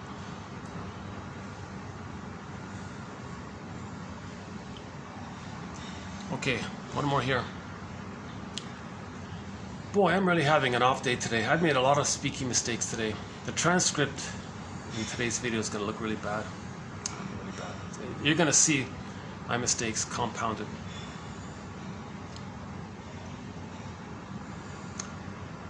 We haven't talked about the Cyrano story, Cyrano de Bergerac story. But his theory was that somebody calls it altruistic surrender. So the basic story was, here's this guy who's not very handsome, and he loves this girl, and he's convinced that this pretty girl is not gonna like him if she got to see him, but he's crazy about her. Now there's this other guy who also likes her. So Cyrano says to this handsome guy named Christian, hey, let me help you win this girl. And Christian says, well, she doesn't like me. Well, I can help you. Okay, so Cyrano hides in the bush. Kristen stands on the ground. The pretty girl is on the second floor of the window. And the Christian guy is talking to the girl. But Christian is hearing the whispering of Cyrano, say this poetic line, say this nice little thing. Oh, now say this. So Christian is just parroting what Cyrano is saying to him. And then, sure enough, it works. The pretty girl on the second floor falls in love with Christian based on him parroting Cyrano's words. So why did Cyrano do? Was he so altruistic? Not exactly. Cyrano has such a fear of unrequited love. He thinks the next best thing is to use Christian as a proxy to love the girl, and in his fantasy he has some kind of connection with the idea of love, because after they got married, Cyrano would always ask Christian, so how did it go, what was the honeymoon like, and tell me about this and tell me about that. So it wasn't purely altruistic, because he's doing it because he wants to vicariously experience through his fantasy how he could receive love through the proxy of the Christian character. It's pitiful, it's pathetic, of course, so that's why it's in quotes here. Cyrano's, quote, altruistic surrender to Christian is not, strictly speaking, very altruistic. Basically, he is attempting to steel himself against the terrible prospect of living a barren life of unrequited love. So he thinks no girl will love him because he's got this ridiculously long Pinocchio nose or something. So no girl's gonna love him, he thinks. So the next best thing is to help someone marry the girl that he likes, and that's his connection to the girl somehow. So, and his point here, Amada's point here, was that maybe soap operas are like this. All these soap operas we watch on TV, the people watching them were like Cyrano, right? Watching these characters and all their exciting love stories, because people feel bored in their marriages, so they watch all these romantic things on TV in the soap operas. Okay, so that's like a similar idea like that. And he extended, I think he sort of implied you can extend this. You know, a lot of the drama you see on TV and all that, a lot of the characters. So they're proxies for our feelings that we wish we could say and experience. Right? So we may like once in a while somebody to go on a rant or something, because we wish we can go on a rant, right? I like Kristen Wilson's rant. She went on yesterday we played this. Oh yeah, yesterday we did play Kristen Wilson's speech, "Ooh, My Soul." So Cyrano used this Christian guy as a proxy. Okay, proxy means you get someone else to feel, play a role, do the things you wish you could feel and do yourself. So you have some fantasy that you're in touch with these aspects of yourself by the proxy person doing it for you. Now you feel safe because you're not doing it because you're afraid to love, but the proxy person is doing the loving for you. So you have this fantasy. So that's why Cyrano was always wanting details from Christians. So how did it go? Where did you go on your honeymoon? Tell me all the details. Because he wanted to fantasize that he could be the one, that he could be Christian, kind of thing. And I think there was one film where, wasn't there one version of the story where he showed his true self? The girl rejected Christian and took him or something. But in the original story, the beautiful girl never got to meet Cyrano. So he in the end, he still led a barren life because Christian and the girl took off together and forgot about him. So was he altruistic? Oh yeah, and he was saying here, maybe a lot of matchmakers do this. People in the matchmaking game, they're afraid of love, so they spend their time helping others to find love.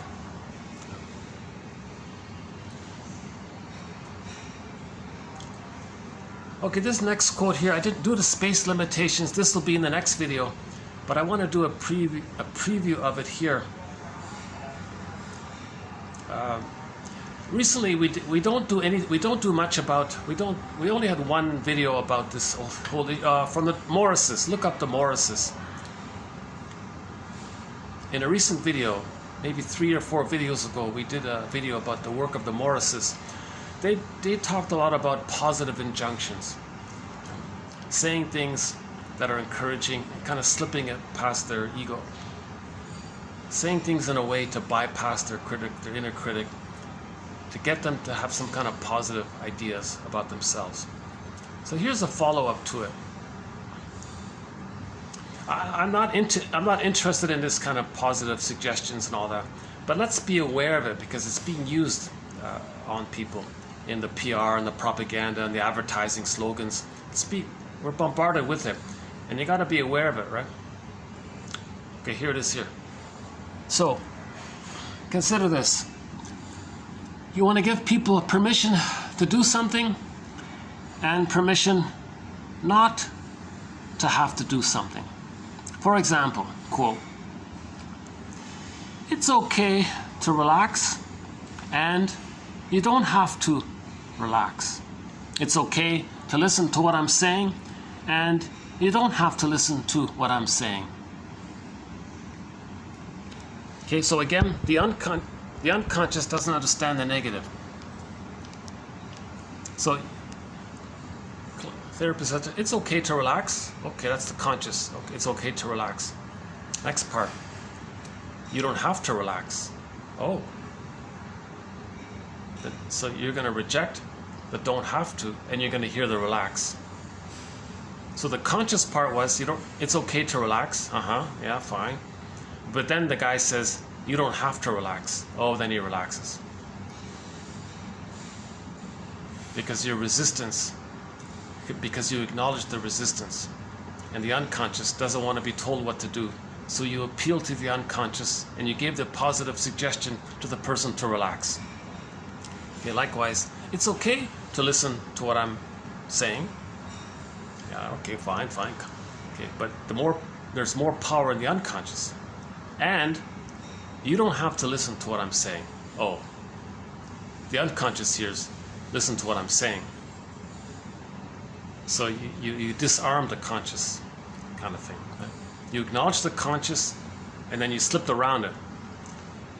This is called a positive injunction. All this stuff about hypnosis, all this Erickson thing, and so-called NLP stuff. I'm not into this at all. But let's be a little aware of it because we want to have some immunity to all this propaganda and lies. And I mention this because I did notice that confusing. There's a lot of prejudice. Oops. Oh, hear the microphone testing. That's it. Oh yeah. Oh, it got balloons up now. Oh, okay. So they're preparing. Yeah, I better leave here soon.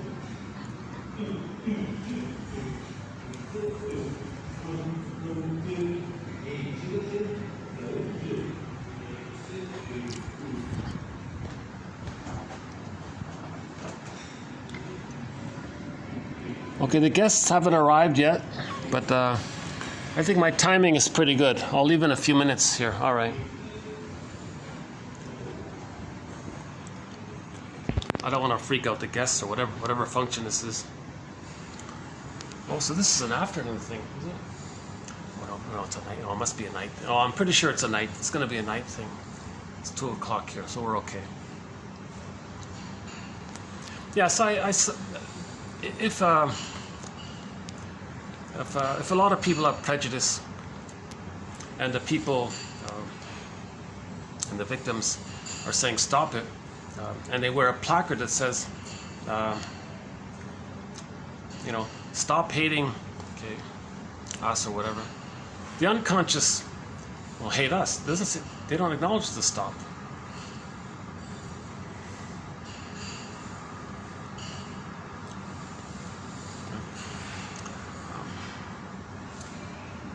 So the point is, the unconscious doesn't hear the negative. So the song "Stolen Land," I have a question about that. So Bruce Cockburn has a song called "Stolen Land," and now he received an award. He's like an officer of the plunder system. So that's kind of why? Because I thought he was sort of against it with his song called "Call It Fill in the Blank," but he has another song called "Stolen Land," and the line in there is one of the lines in there is, "When are you going to realize that the world wasn't only made for those with a shade of beige tone of skin?" So consciously you get it. Oh, it makes sense. Carl Sagan took billions and billions of years for all this creation, all this to develop on the earth. You really think it was just made for those with a shade of beige tone of skin? How ridiculous. Let's have some proper perspective here. So we played that Carl Sagan one, right? Let's quickly do it again here. I'll play the first part of it here. Listen to this first part.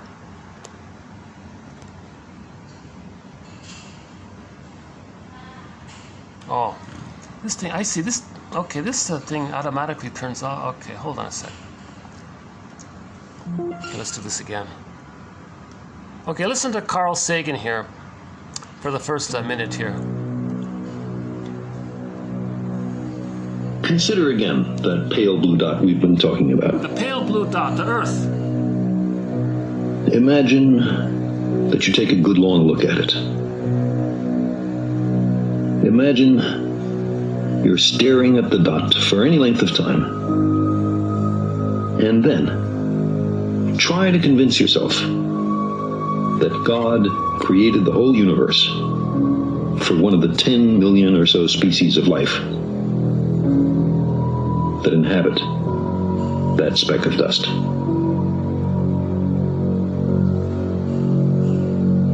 Now take it a step further. Imagine that everything was made just for a single shade of that. Yeah. So it's ridiculous, right? So he gives you a proper perspective of this. So imagine this little speck of dust in the universe, the Earth. Took billions of years for everything to evolve, evolutionary gratitude. Let's say even if you imagine some mysterious, wiser power creating all this, do you think it's just going to do it for one of the tens of millions of species on it? Really? And then you pick one and it's just for those with a certain shade? It's ridiculous, right? So we played that in the last video. Should we finish it here? Oh, okay. If you want more on that, go to the last video towards the end. So the song "Stolen Land" says, when are you going to realize that the world wasn't made only for those with a shade of beige tone of skin? So consciously, yes, but he's doing this hypnosis thing. The unconscious doesn't understand negatives. The unconscious hears, oh, world made for a shade of beige tone, right? Whoa. Right? Then he got an award. Oh, congratulations. You brainwashed people to think that the world... Okay. So, in the plunder system, the psychology is prejudice, either or thinking, us or them thinking. That's so 10,000 years ago, there was the discovery of farming and agriculture. People got a huge burst of serotonin. People got used to it, right? Maybe there was a weather problem, and if you don't get the thing that gave you the serotonin, you might panic. Dopamine, chase for more, enter, pillage, and plunder. But how do you do it? Everyone has a tolerant personality. For 150,000 years, babies were loved, so it was a tolerant personality. In the global village, Homo naturalis. With the discovery, with winning the lottery, and then maybe losing it, people panic, they want to get it back, so they pillage. So how do you do it? Well, you can't pillage if people are tolerant and nice to each other, so you got to create the prejudiced personality. Suffer the children. They remove the babies from the mother. They traumatize the babies. The more the baby's traumatized, the more he's going to cope with it with either or thinking. There's your prejudice. So now we went from the tolerant personality to the prejudiced personality to correspond with global village to global pillage. Homo naturalis and Homo economicus. Just an accident, just something that happened. Just a response to the overstimulation of the serotonin we got. Again, serotonin is, you get something, you feel safe, you feel good, that's the serotonin. Serotonin is the chemistry that corresponds to the good feeling you feel when you feel safe. So humans got a huge burst of safety with all that farming and agriculture they discovered. And then maybe there was a flood or ice age or some kind of panic around them. So then they started to pillage and plunder. But how do you do it? You need a pool of poorly paid workers to do it. So if babies are traumatized, they're objectified, their souls are plundered, they're thingified, people didn't care because they're this manic panic or something. They did this awful thing to the babies. Babies identify with the aggressor. And then someone comes along and says, you want to replay what happened to you to stay safe to the aggressor. Here's your chance. We want the stuff on the other side of the lake. Other side, this side, that side, this side, us, them. Click, click, goddess and demon. So they want to replay the trauma. So they're going to plunder to symbolically reenact how the mother plundered them. Mother didn't care. Mother exploited them. They don't care. They exploit others to replay how the mother exploited and didn't care about them. So they're replaying it. So that's how pillaging and plundering took place when they traumatized the babies to create the splitting mechanism, to create the prejudiced personality. So as it happened, so then to maintain the brainwashing, we may have a song like that. Oh, the world wasn't made for... When are you going to realize the world wasn't only made for those with a shade of... So there's a splitting, shade of beige, shade of brown. Jane Elliott says that's ridiculous because beige is a shade of brown. So what are you talking about? We're all one family here. We're all Homo sapiens. We should have evolutionary gratitude because we used to be Homo bodoensis, and we're only one. We're all one family, literally, from northeast Congo. We can all trace back our ancestors to that massive family back in the Congo. We're all cousins, literally 30 to 50 times removed. So we used to be Homo bodoensis, and then we got to thank him because he adapted to the environment and developed the cortex, language, knowledge, communication skills, conscious memory, a sense of kind of conscious sense of ourselves. So we became Homo sapiens, and we're all Homo sapiens because we all used to be Homo bodoensis. So we got to thank Homo bodoensis, an earlier version of us that allowed us to evolve and become Homo sapiens kind of thing. Evolutionary gratitude. So I recently covered a couple of videos ago, evolutionary gratitude. Okay, so and then when we became Homo sapiens, then we moved around and settled in different places. So then, based on the sun, diet, weather, there were some trivial biological variations over time. Right? Some people lost a tan.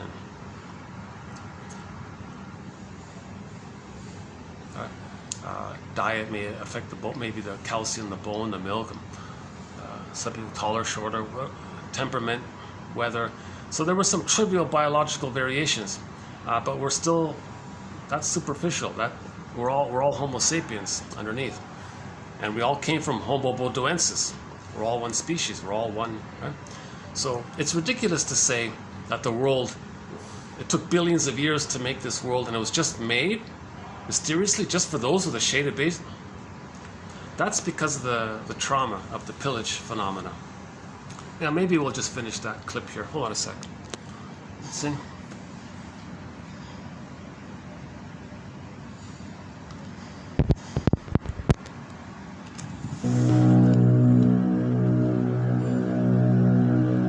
Consider again that pale blue dot we've been talking about.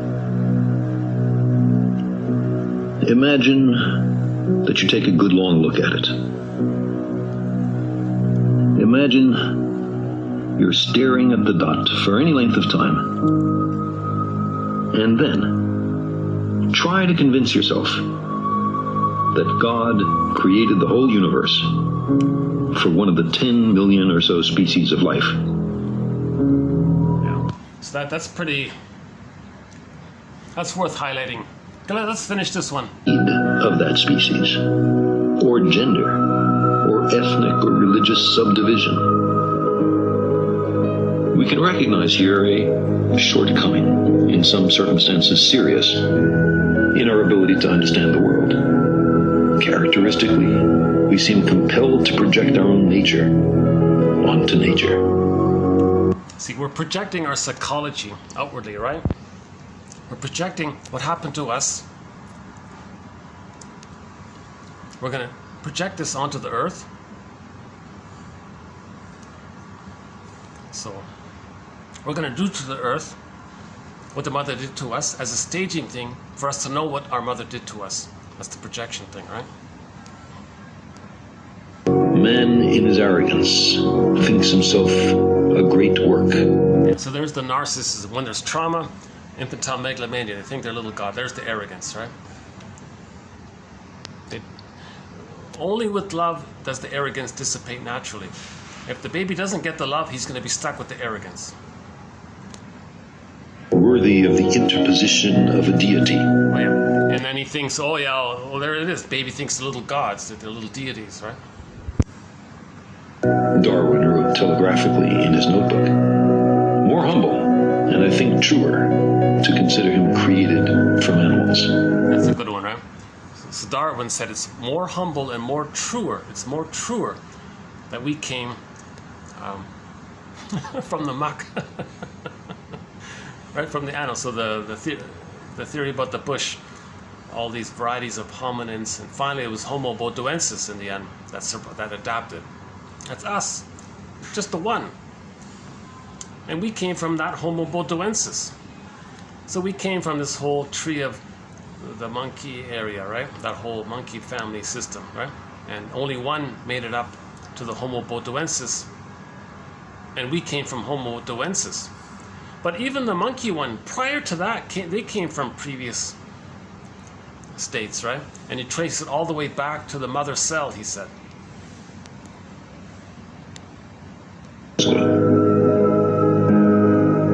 We're Johnny-come-latelys. We live in the cosmic boondocks. We emerged from microbes and muck. Apes are our cousins. Our thoughts and feelings are not fully under our own control. Well, that's a good one. Our thoughts and feelings are not fully under our control. That's the Freud one. That's the narcissistic injury.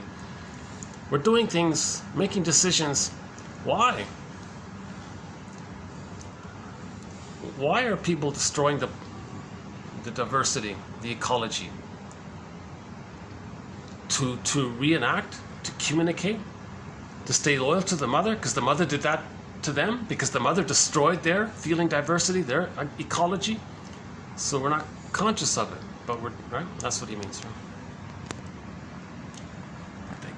Of all this, we're making a mess of our planet and becoming a danger to ourselves. Yeah, so because people are, of course, it's not realistic. The Earth does have limits. 10 billion tons of plastic in the ocean. They can't metabolize that. If it continues, there'll be no marine life. There'll be no fish at all, they said.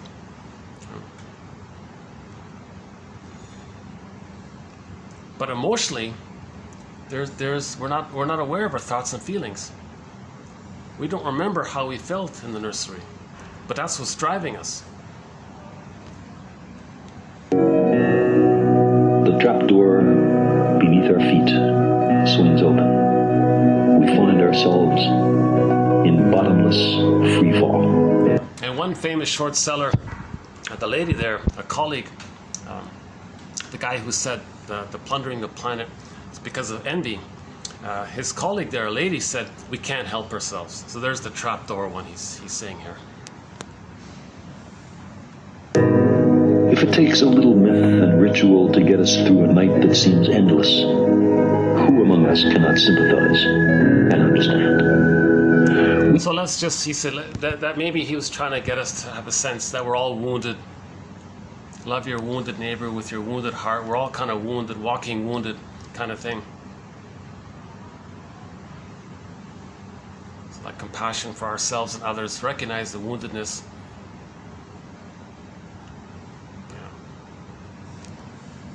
Long to be here for a purpose, even though, despite much self-deception, none is evident. The significance of our lives and our fragile planet is then determined only by our own wisdom and courage. We are the custodians of life's meaning. We long for a parent to care for us, to forgive us our errors, to save us from our childish mistakes. But knowledge is preferable to ignorance. Okay, so knowledge is preferable to ignorance. So we need the knowledge. That's why we want to raise consciousness. So we'll play that song again. Raise consciousness. Raising consciousness. There's the meaning, there's the feeling, there's the golden ball, there's the connection, there's our humanity, there's our... now we're making sense because we're embodied. Now we can express our the real self part of the self, and now we're generative, and there's a fullness in that area, right? Better by far to embrace the hard truth than a reassuring fable. Yeah. So the truth will upset you free. That's what it means, right? The mourning process.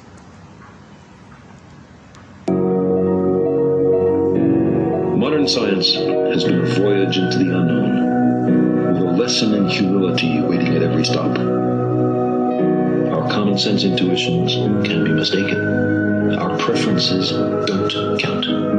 We do not live in a privileged reference frame.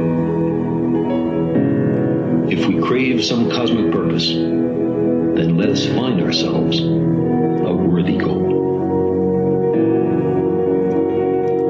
So the worthy goal is to heal, to understand ourselves. Love and joy is our natural temperament. That's the worthy goal.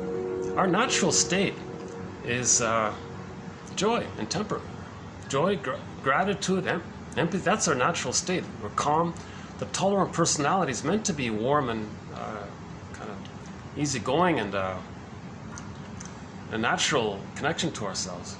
But we lost that with trauma. The golden ball gets put into the bag. We spend the rest of our lives trying to get it back. Joy and sadness, we want to get back to the console. We want to get Miss Court into Persephone. We want to be reunited with Penelope, etc.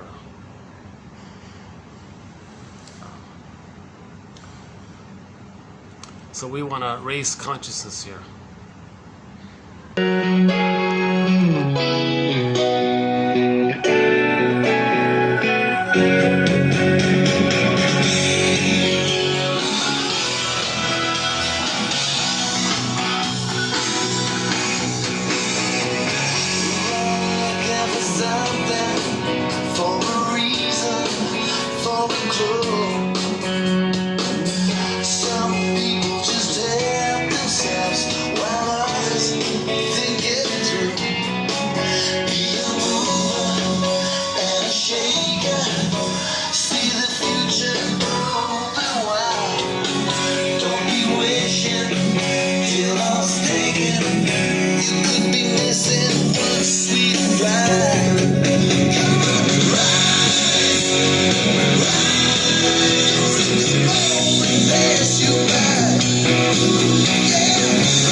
That song is from their album called "Waking the Jester," the trickster, a metaphor for the messenger. The messenger, the communication of the process of getting back, reclaiming aspects of ourselves that we lost with trauma, getting back the golden ball. That medium, that character that symbolizes that process of the messenger quality, the umbilical cord quality. That can be the trickster, or he calls it the jester in this case, right? How are we doing here? Oh, we got 20 minutes left here. Let's see.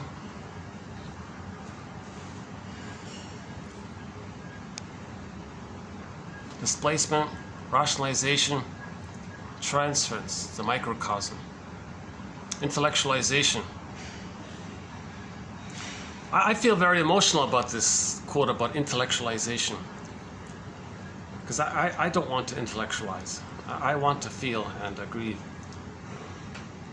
This is the hardest thing. I think this is absolutely the hardest point about the healing journey.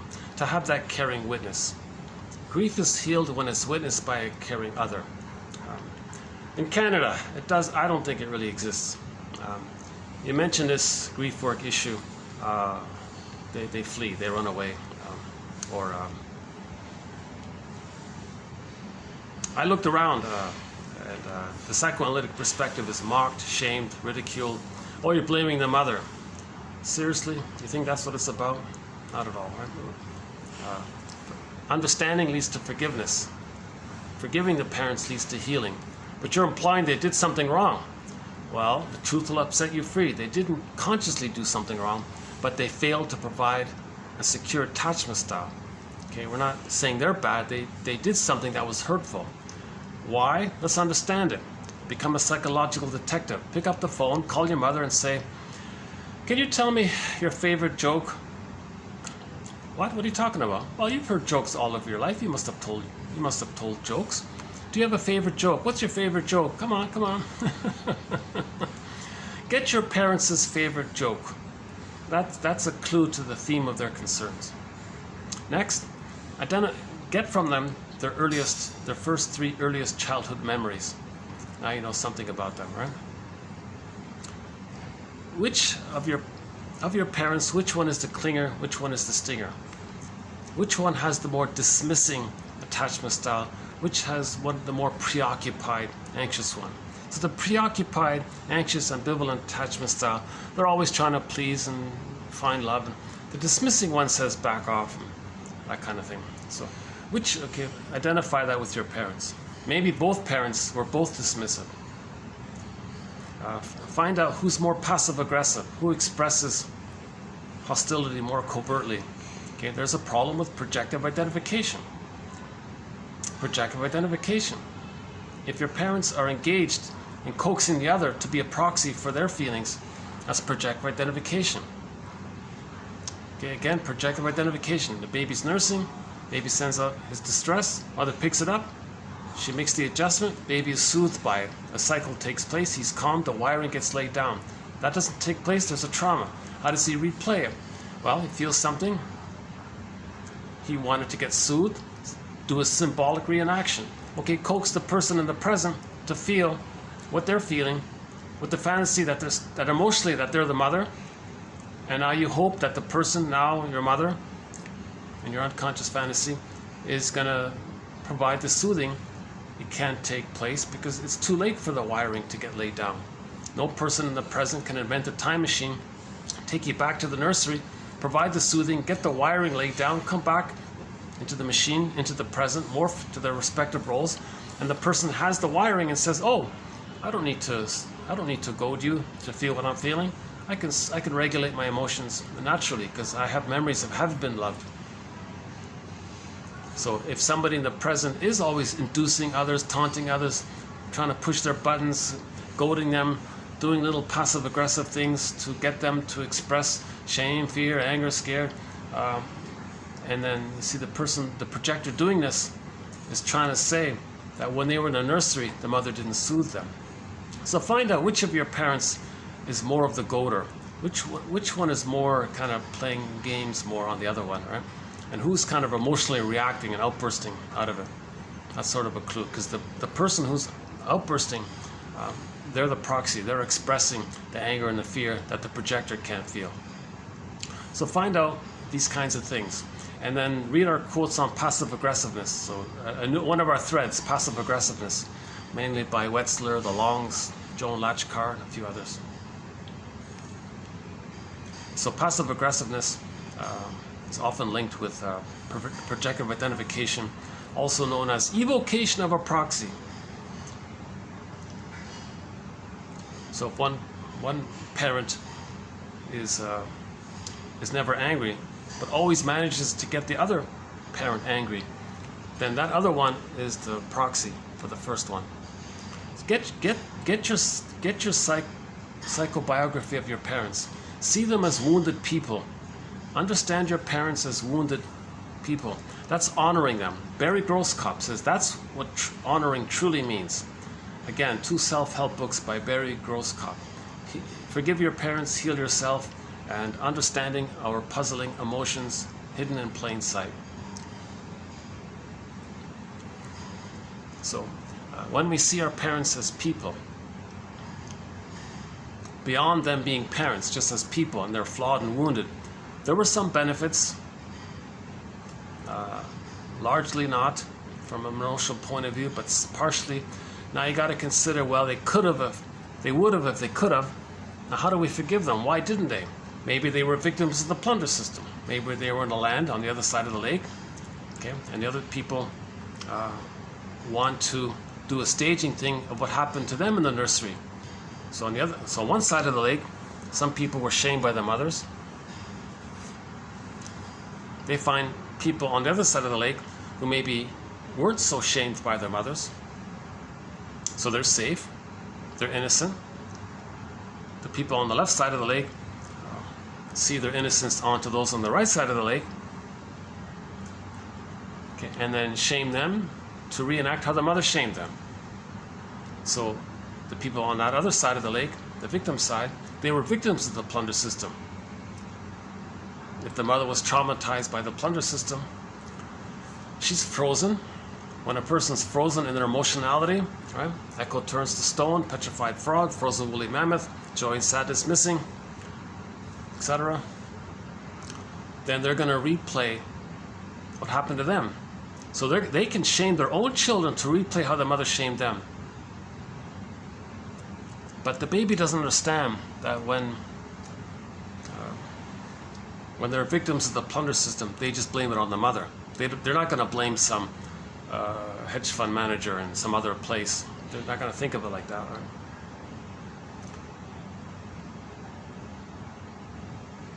So all of the short-selling business, of course they're mama's boys. Of course they're filled with envy. Of course they're addicted to their childhood. They're addicted to the narcissistic state, the narke.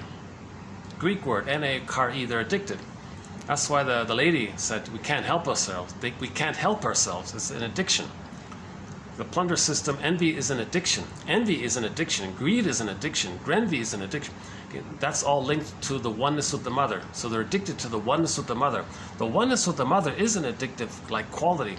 Okay, so baby feels bliss, heavenly oneness with everything. That's an addictive kind of. It's an amazing feeling, I'm sure. We kind of get a glimpse of that symbiosis, that oceanic feeling when people fall in love. They kind of get some revival of it that way. So you get a kind of glimpse of what that might be like. People can be addicted to that because if you don't have it, and you never got it, you never got the wiring laid down, and you're always looking for it as a defense against not having the wiring laid down, then when you don't get your addicted thing, then you feel the stress of not having been loved, then you're chasing it, and you're dependent on it all the time. Plus, it means safety to the mother, loyalty to the mother, still trying to save the mother, attachment to the mother. Attachment means safety. Edmund Burglar says, well, if your pleasure is linked in with the attachment, but there's pain, you blurred in the pleasure of attachment with the pain with the mother. That's called psychic masochism, humanity's fourth narcissistic injury. This phenomena where people feel pleasure when they're loyal to the pain around the mother. Oops! Oh! Got two birds flying around. Oh, there they go.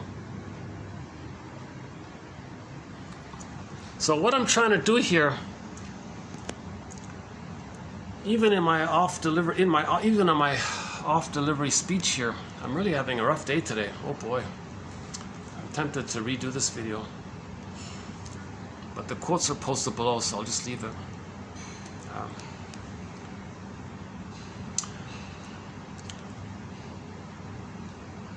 I would say instead of this video, watch the last one, beginning from the 1 hour and 6 minute mark.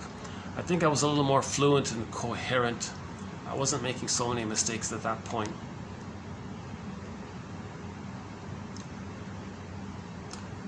Yeah, that song issue really threw me for a loop there. YouTube made me delete 1 hour. Let's look for another song here. Hayfield? What about Hayfield? Oh yeah, oh my god, YouTube forced me to go back through all my videos and delete dozens of songs now. So they've updated the songs that'll cause a whole video to be blocked. Pavlov's Dog. All of the times I've played Pavlov's Dog, right? Theme from Subway Sue, Episode, Julia, Song Dance. All those songs by Pavlov's Dog. I had to go back and cut them out. The Cheap Trick song Dream Police had to get cut up. Oh yeah, the one by the band Eruption. The One Way Ticket, because I like that song One Way Ticket because the baby's in a one-way ticket. They can't go back to the nursery. That's a one-way deal. So we played that song can't get played. And a bunch of others as well. Jesus. So I had to go back and trim out a couple of dozen songs. So you may hear a few little skips in my videos. So this song I think is okay to play. The Hayfield one is okay to play. This is by Ann Shell, one of our musical voices. Ann Shell. She's just saying when you feel stressed, go to that safe place in nature. For her, it was a hayfield.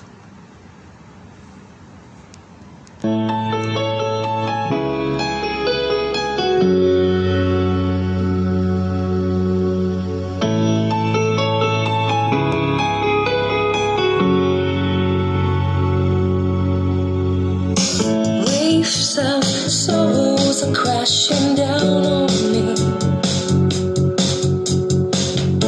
They pull me deep down to the ground. Dust and fog constrain my sad mind. Oh, how I'm stuck when my spirit and mind are bound. Bring me to the hayfield, to the place where I belong. Years have passed, tears were lost.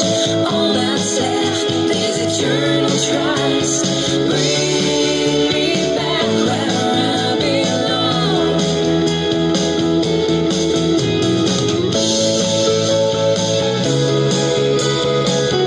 Bring me back where I belong.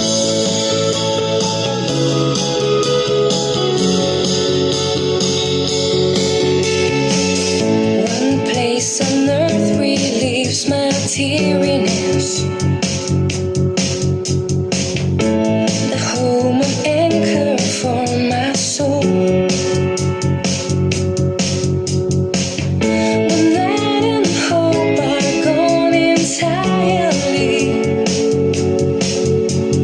I'll go there for praying and gaining control.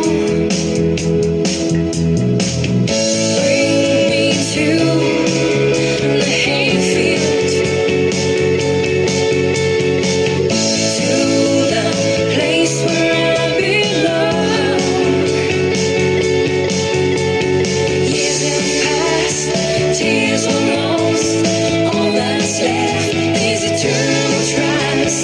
Bring me back where I belong.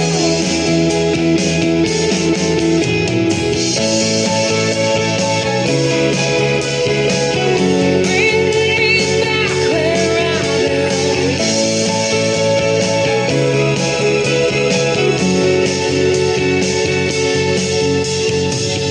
Bring me to the hayfield, to the place where I belong.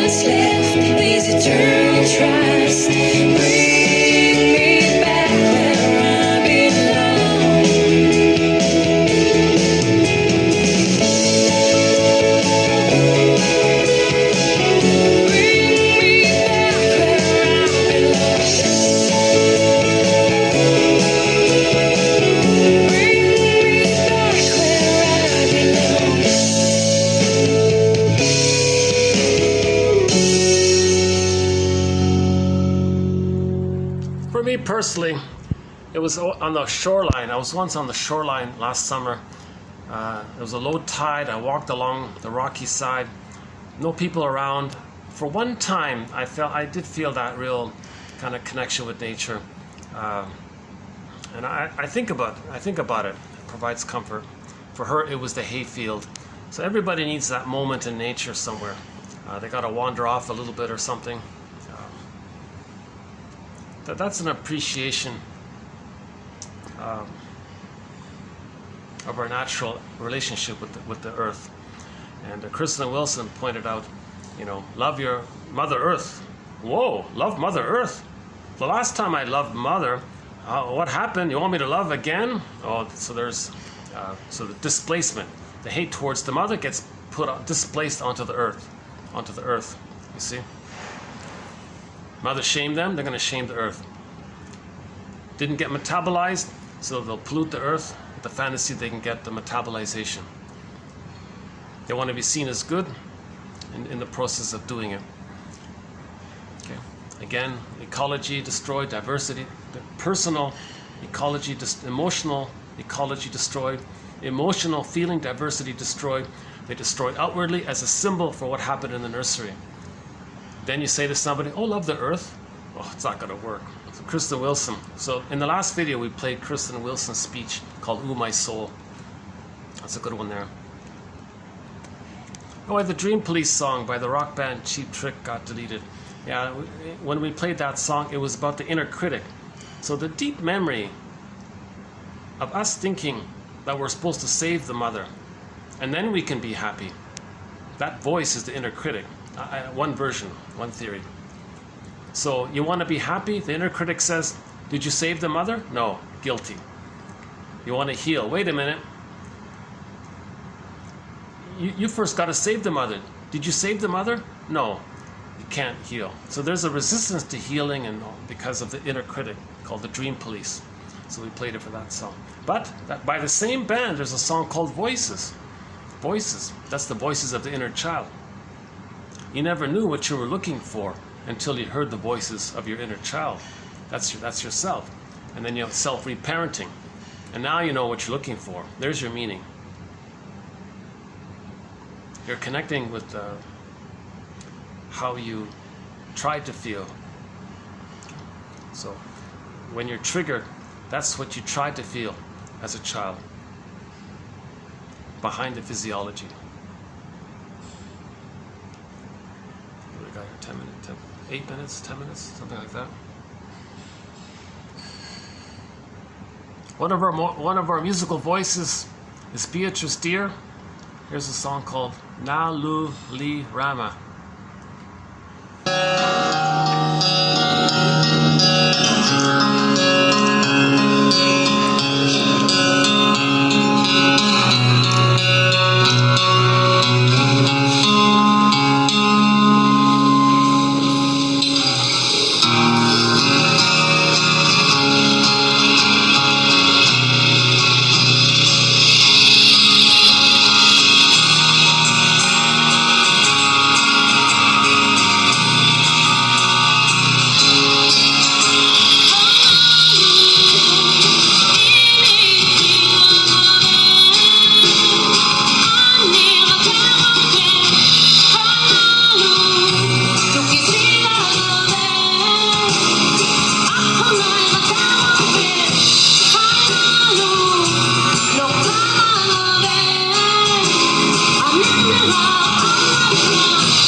If you'd like a copy of 1001 Windmills of the Mind, the link is below.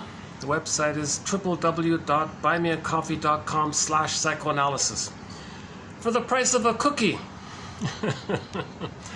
It's a great deal. Now with almost 10,000 quotes from psychoanalysis. No Freud, because of the confusing English translation, so we forget that. No Jung, none of this unnecessary gobbledygook jargon. No Lacan. This is practical, mainly developmental object relations theory, as explained by Masterson, one of our mentors. So Melanie Klein, about the positions, splitting, projective identification. William Fairbairn, endopsychic structure. Margaret Mahler, about the developmental path to the psychological birth. Okay. Masterson kind of synthesizes and teaches all that. Karen Horney, she's sort of the heart and soul of psychoanalysis. Edmund Bergler, sort of on the gutsy side of it all. Robert Bly sort of makes a guest appearance. A lot of great quotes from object relations theorists. Aletha Horner, Dorothea MacArthur, James Gottstein, Thomas Ogden, a whole list. We've got psychoanalysis of art. Crime was a recent one, undeveloped. Psychoanalysis, all of the major defense mechanisms are threads. Projection, projective identification, identification with the aggressor, the issue of symbiosis, rationalization, the splitting defense. Today, the main one we added today was about intellectualization. It's common. This one about intellectualization is very common. Oh boy. It's worth noticing. Maybe I can borrow today's quote here for a minute. It's okay to purchase 1001 Windmills of the Mind. And you don't have to purchase 1001 Windmills of the Mind. It's okay to learn this second language. And you don't have to learn this second language. Again, permission to do something and permission not to have to do it. For example, it's okay to relax and you don't have to relax. It's okay to listen to what I'm saying and you don't have to listen to what I'm saying. It's okay to heal and you don't have to heal. It's okay to grieve and heal and you don't have to grieve and heal. It's okay to achieve the psychological birth and you don't have to achieve the psychological birth. It's okay to forgive your parents and you don't have to forgive your parents. You don't have to forgive your parents. It's okay to forgive your parents, but you don't have to forgive your parents. Forgive your parents. I wouldn't be very good in this area.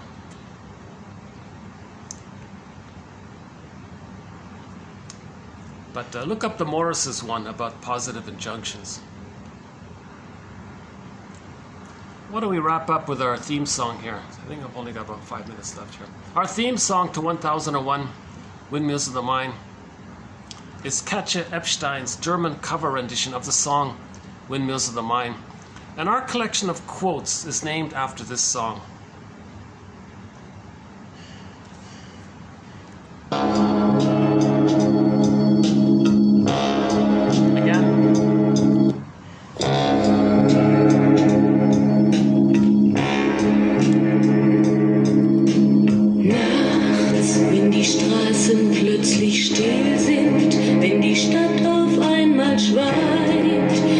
Steinernen Kaminen stumm der Mond zum Himmel.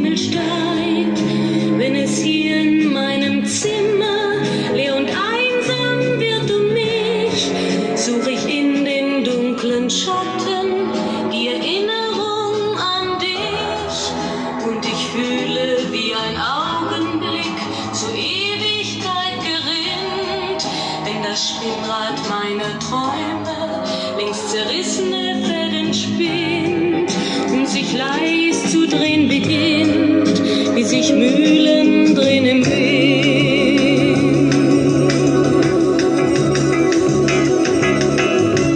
Und es kreisen die Gedanken ohne Anfang, ohne Ziel, wie die schnellen Wellenringe, wenn ein Stein ins Wasser fiel, wie ein Kreisel, den die Peitsche übers Straßenpflaster treibt, wie Spiralen, die ein Adler in den Abendhimmel schreibt.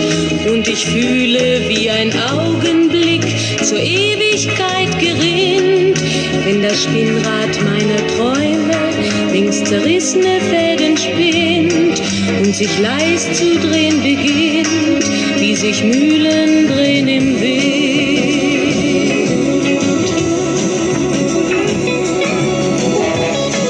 1000 Fragen ohne Antwort, 1000 Fragen ohne Sinn. Warum flog für uns der Sommer wie ein Pfeil so schnell dahin? Hat der Herbstwind gar die Spuren unserer Liebe schon verweht?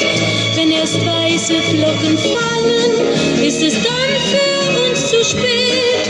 Sah ich eben nicht im Dunkel deinen Schatten an der Tür, hoffte für ein paar Sekunden, du kämst doch zurück zu mir. Doch warum sich selbst belügen? Längst ist meinem Herzen klar, dass der Pulsschlag dieser Hoffnung nur mein eigener Schatten war.